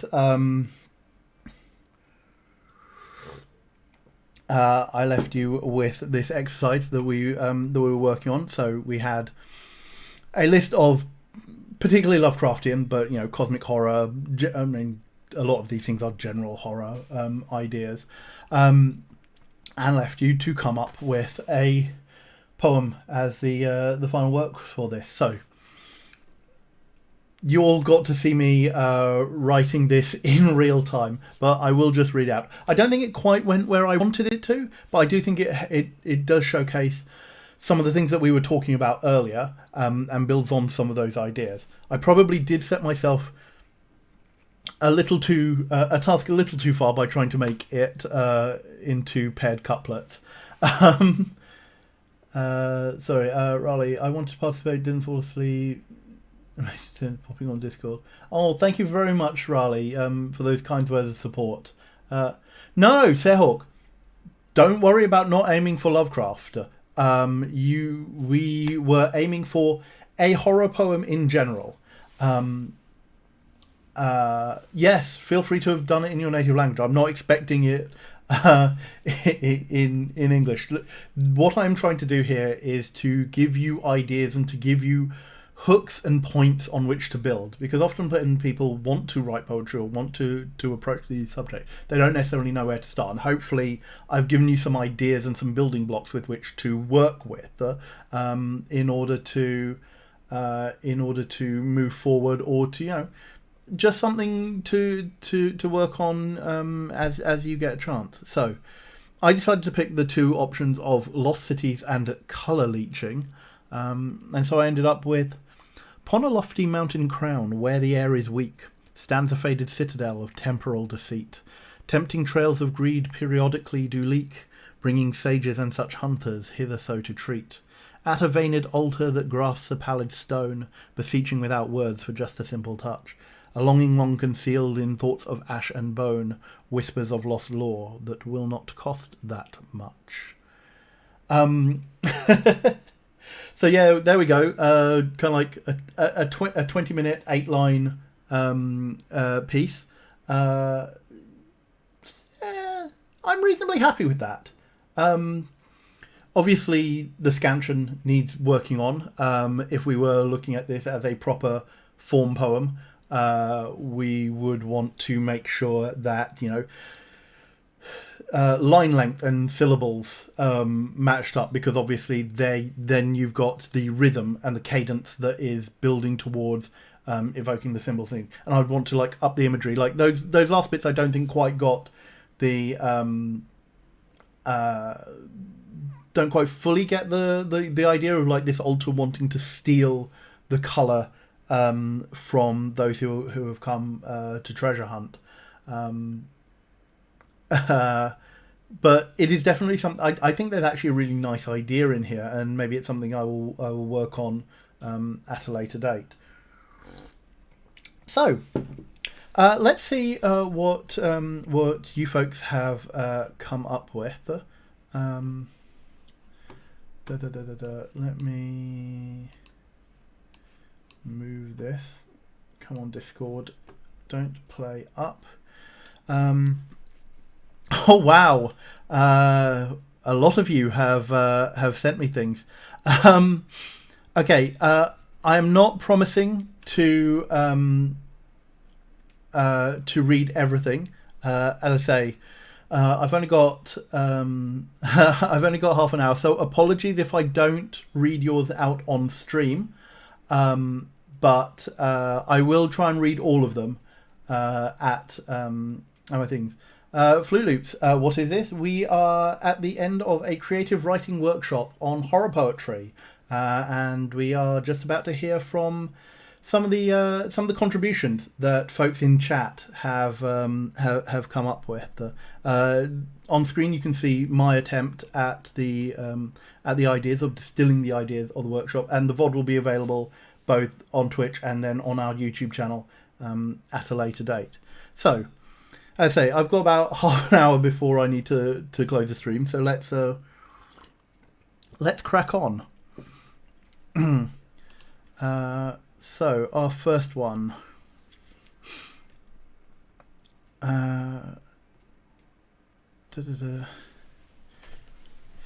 So, this is from Sazandorable. If you haven't put your Twitch handle in your thing, I will read your Discord username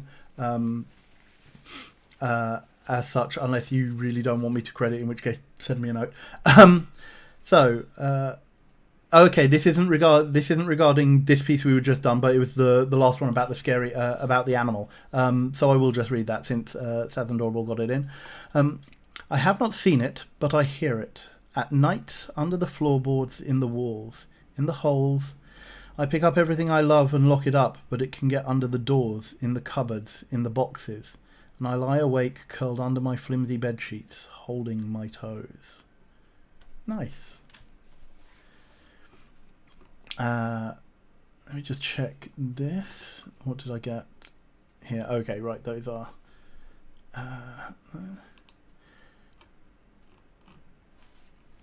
Okay, this one is from Matty OK Smith. Mist. Choosing the topics of mist and wandering.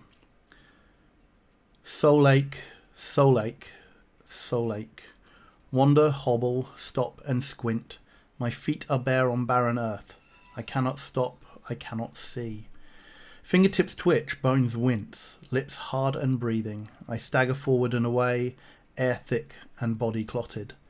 The fog presses hard, my lungs revolt, my eyes revolt.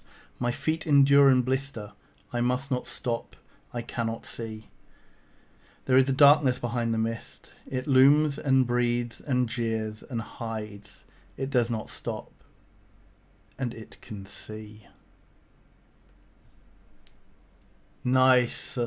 Some really nice things. Unfortunately, you can't see chat. So the first line is soul ache, S-O-L-E, ache, and then soul, S-O-U-L. So some lovely turns of phrase in the use of homophones there. That was really nice. I really like that one, Matty OK Smith. Thank you. This one is from Sarehawk, who chose Mist and Water. It rolls in at noon, suffocating the sun, the air so thick you could choke. Salt on your tongue you stagger through, ashen mist as thick as smoke. High above in the dark a great shadow looms. You blink, yet it lingers still.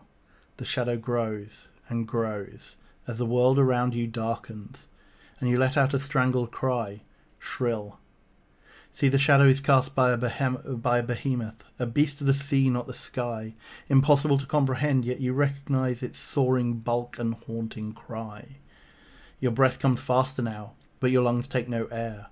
Other shadows now pass, sharp, fast, and vicious they sail, though perhaps bringing more threat. None surpass that great shadow of the new king of the sky, the blue whale. Nice. Love some very lovely imagery there, and very, very much conjuring up that things that are large and ineffable and inescapable. Yeah, I like that one. Thank you. Who's next? This one is from Theo Orell, who chose footsteps and classical references. I follow in the footsteps of Orpheus, strumming a joyless wish for hope, for deliverance through this savage fog. It tears my eyes and berates my mind, a cry that mimics my own muffled thoughts. We are innocent malevolences, cosmic in our destruction. We walk this charming land, titans, amongst people we kill in our fickle adoration. The footprints of those who have walked before us stretch into the creeping distance. History repeats, myth repeats. Death is a circle of love and silence. My Eurydice has become a myth. I am not one yet. Ooh. Nice work there. I really like the death is a circle of love and silence line. That's very nice imagery. Thank you very much for that, Theo.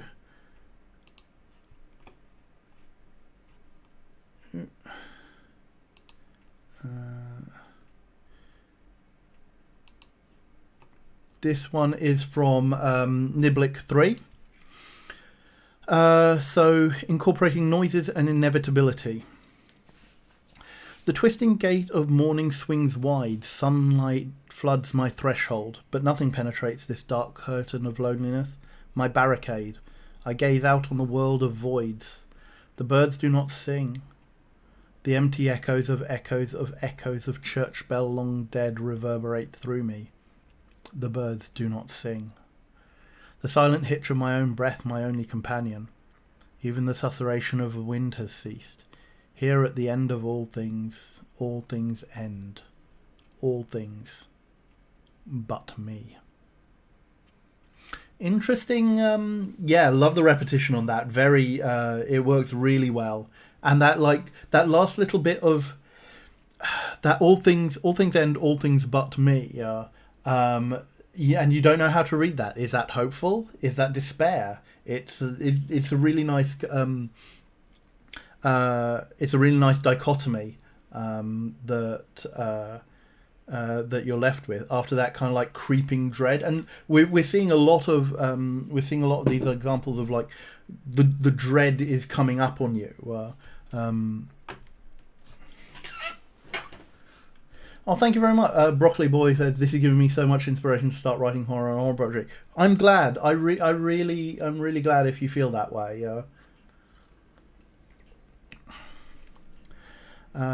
Who's next? This one is from Wormo. Looking at water and colour leaching. It's called Mosquito Song. We are vibrant, we are vile. Push the rotting raft away. Shed the banks of sloughing clay. We will sing you all the while. Humdrum, eardrum, whining song. Trail your fingers in the green, luminous and liquid sheen. Let us settle, won't take long. Wood rots hotter than your blood. Floats and blisters on the lake. Not so much we ask to take. We are grotesque, we are good. Let us freckle every inch, whirring cool the summer air. Whose really is the skin you wear? We sing crimson, do not flinch. Wormo! Wormo, that's beautiful.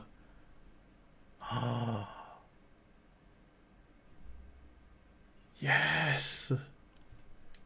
Oh, that really gave me shivers.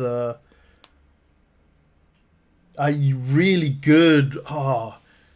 Really captured the feeling we're going for there. You guys, you're so... Look, this is just amazing work.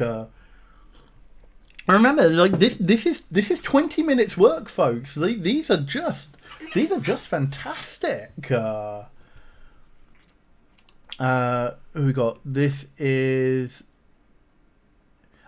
K Knight 14. Okay, apologies for mispronouncing it earlier. Looking at footprints and inevitability. Always trailing along behind, always there, but for how long? We go forward in our lives, leaving something that is not strong. Footprints follow in our path, footprints form a shallow past. Yet comes the wind, yet comes the water. Is anything of ours meant to last? We build our buildings and our lives, we build our landscapes frozen in time. But time does not stop, and neither does nature. They take it all back and erase our climb. Our footprints mark where we have been, and just like us, they'll be gone again. Nice. I like what you're doing there with evoking the sonnet form, yeah, I think there's real Yeah, there's real power in that.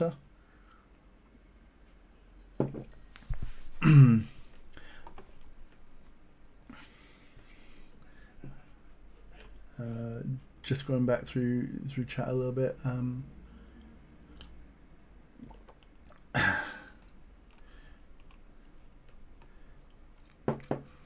KK Knight says there's literally only a form I can rewrite. I full credit to that. Like, I've written quite a lot of sonnets in my time. So I did a English A level, and I took a creative writing module in that, and the coursework I submitted was a sonnet sequence based on looking at fantasy literature. And so yeah, I got very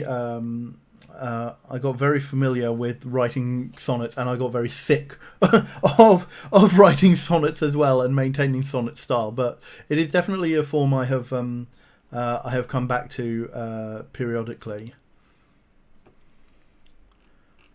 Okay, this one is from Trinket the Cat.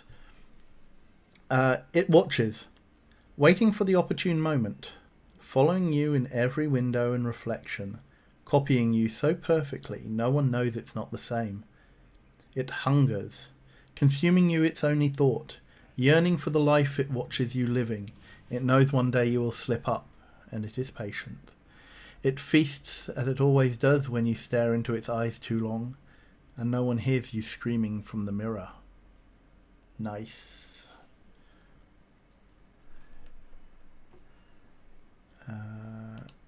Moving on.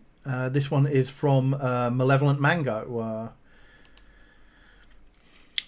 Footsteps on creaking floorboards. Whispers, fragmented words, echoes in the night. Would that there were ghosts in this house, that what haunts me would show its face. I'm left instead with an unrelenting corridor of sorrow. Just beyond the door, a life lived in absentia, built on foundations of the forgotten, searching for fading spirits in what remains of the shadows I created from chaos. Ooh. Nice. Yeah, would that there were ghosts. I really like this one for the images that it's pulling up of going back to that issue, going back to that idea we talked about earlier about guilt and actions that we have taken have led to the situation that we find ourselves in, and that this definitely evokes that kind of thing.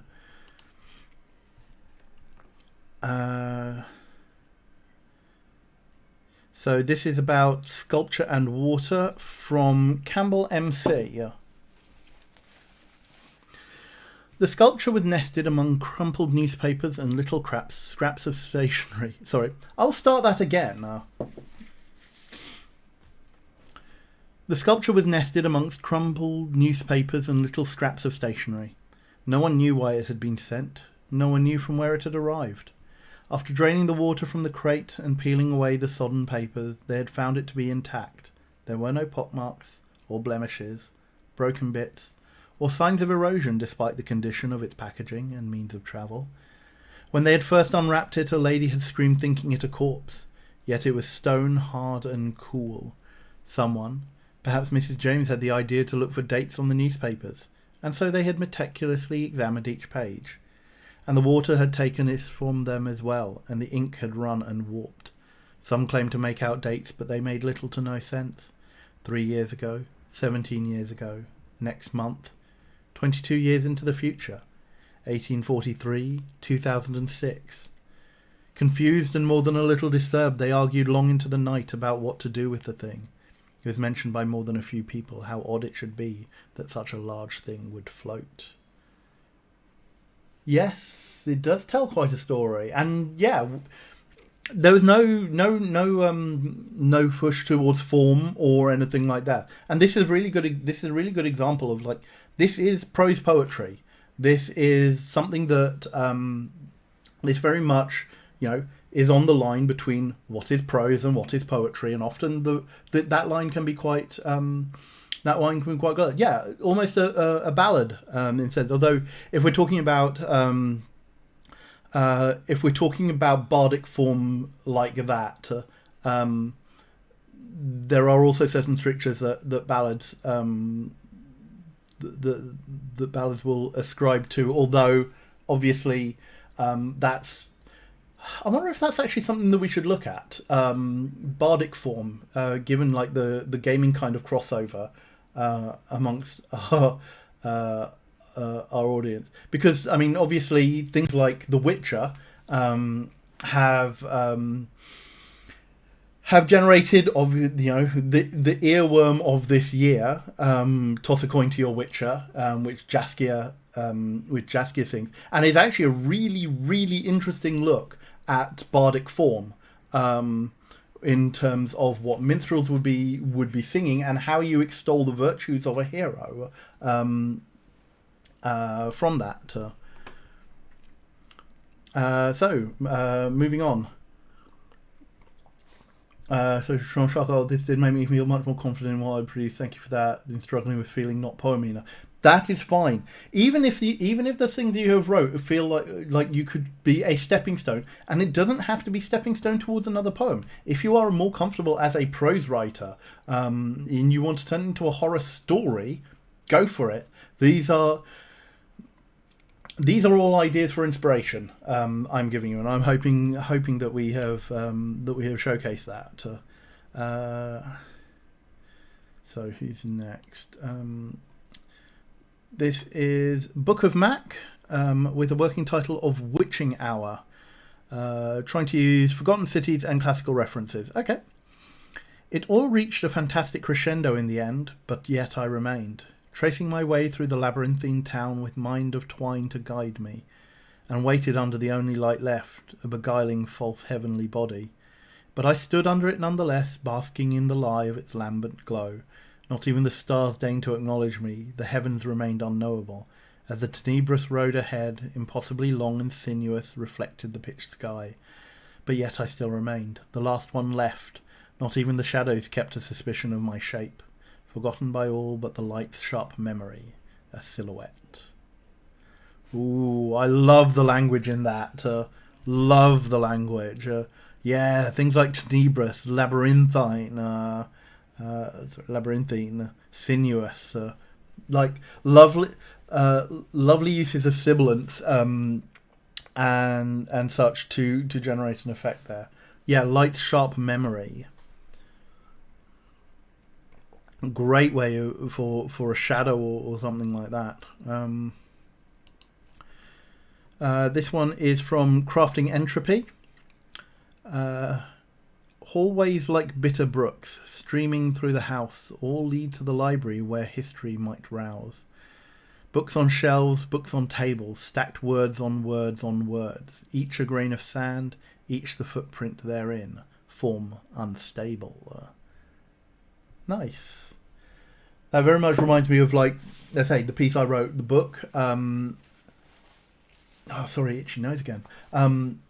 Words on words and words. So there's a lot of hallmarks that people are using. The repetition, the use of metaphor that we were looking at earlier to just generate these kind of like, not even like out and out horror or terror. We're looking at like little snippets of dread, little snippets of fear that will be building towards this picture.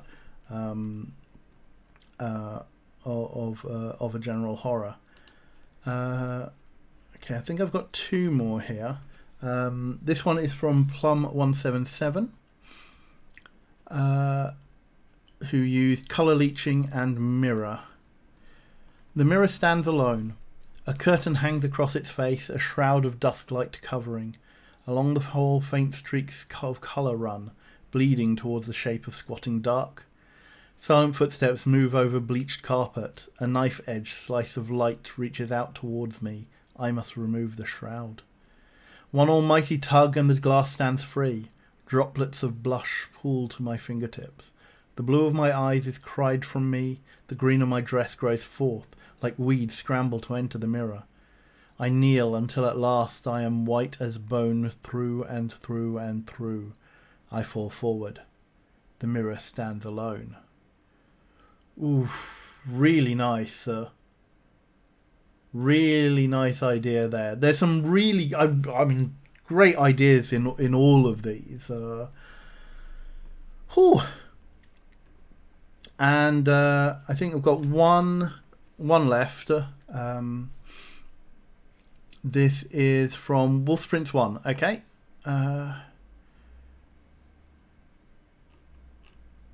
Who chose Mist and Aggression. Swirling and grey, seeping and pestilent, damp and wild. It steals, it steals, it steals, until there is nothing left but the cold, dull need. The need for warmth, for colour, for the music of pain to rent the cloying shroud. Banish it, make it flee. Strike and bite and rip and tear until all is vibrant, all is hot and steaming, all is bright and dripping, all is quiet and echoing. When all is overtaken and the heat dries to a dreary brown, just a few shades darker than the air. Swirling, seeping, pestilent, damp. Look around. The grey wild winds around you at the red and heat you have spilled, because you thought to banish. But all you have done is slake its thirst. Oh, what a great one to end on. Really nice there, Wolf Prince 1. I loved reading that. I really, really liked reading that. I obviously like reading a lot of those, but that was, you gave me a lot to work with on that. Wow, you have been so fantastic. I mean, I'll admit that's a lot better than like all of this coming out. You've just been so creative. Like I'm kind of ashamed of what I wrote now. It's like you put me all to shame. No shade there or anything like that. But wow, you guys have taken these prompts and run with them. Just amazing. Well, we are coming up to the end, so it is probably about time to draw this to a close. So thank you very much for being with me here. Thank you very much for taking part, for watching, for giving support to the folks in chat who were writing along. I like that. To something I kind of threw together at the last minute to replace, because obviously we were supposed to be doing the quiz today. I'm quite pleased with that. So I'm guessing you would like to do this again? He said questioningly.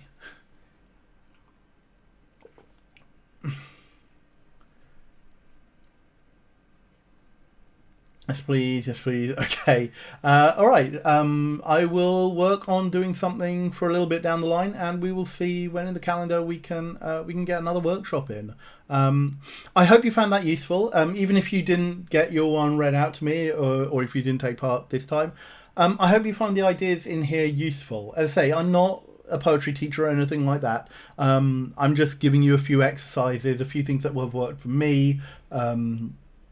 A few things that I've thought of that might be helpful, and we've touched on some of the basic premises of what I feel that that horror poetry involves and ideas. Obviously, it's not the only route to do this. These are just my ideas on the topic, and say coming at it from a somewhat educated background, in the sense, I have studied this. I have studied this to a reasonable degree, but as I say, not a professional poet or anything like that. All my work is strictly amateur. Well, I mean, Anil, don't denigrate yourself like that. It's been a lot of fun. I've really enjoyed talking through this with you. Actually, revitalizing some of the work for me as well. Comic poetry? That's an interesting question, Niblik 3.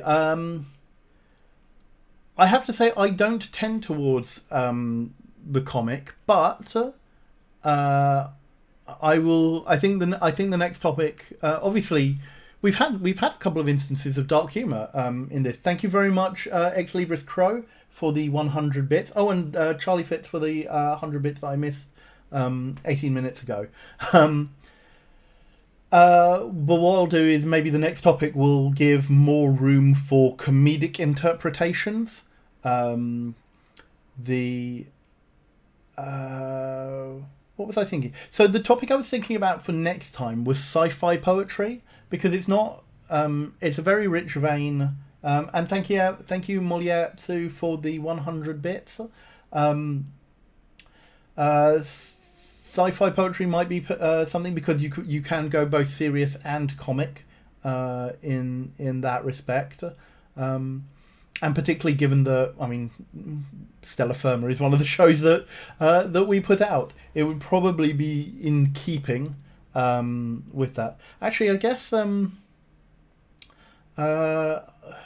that's probably a thing. So if we, how about if not sticking to this like wholesale, but maybe if we do a sci-fi poetry one to cover kind of like Stellar Firma, and then we maybe look at bardic poetry to cover the fantasy aspect.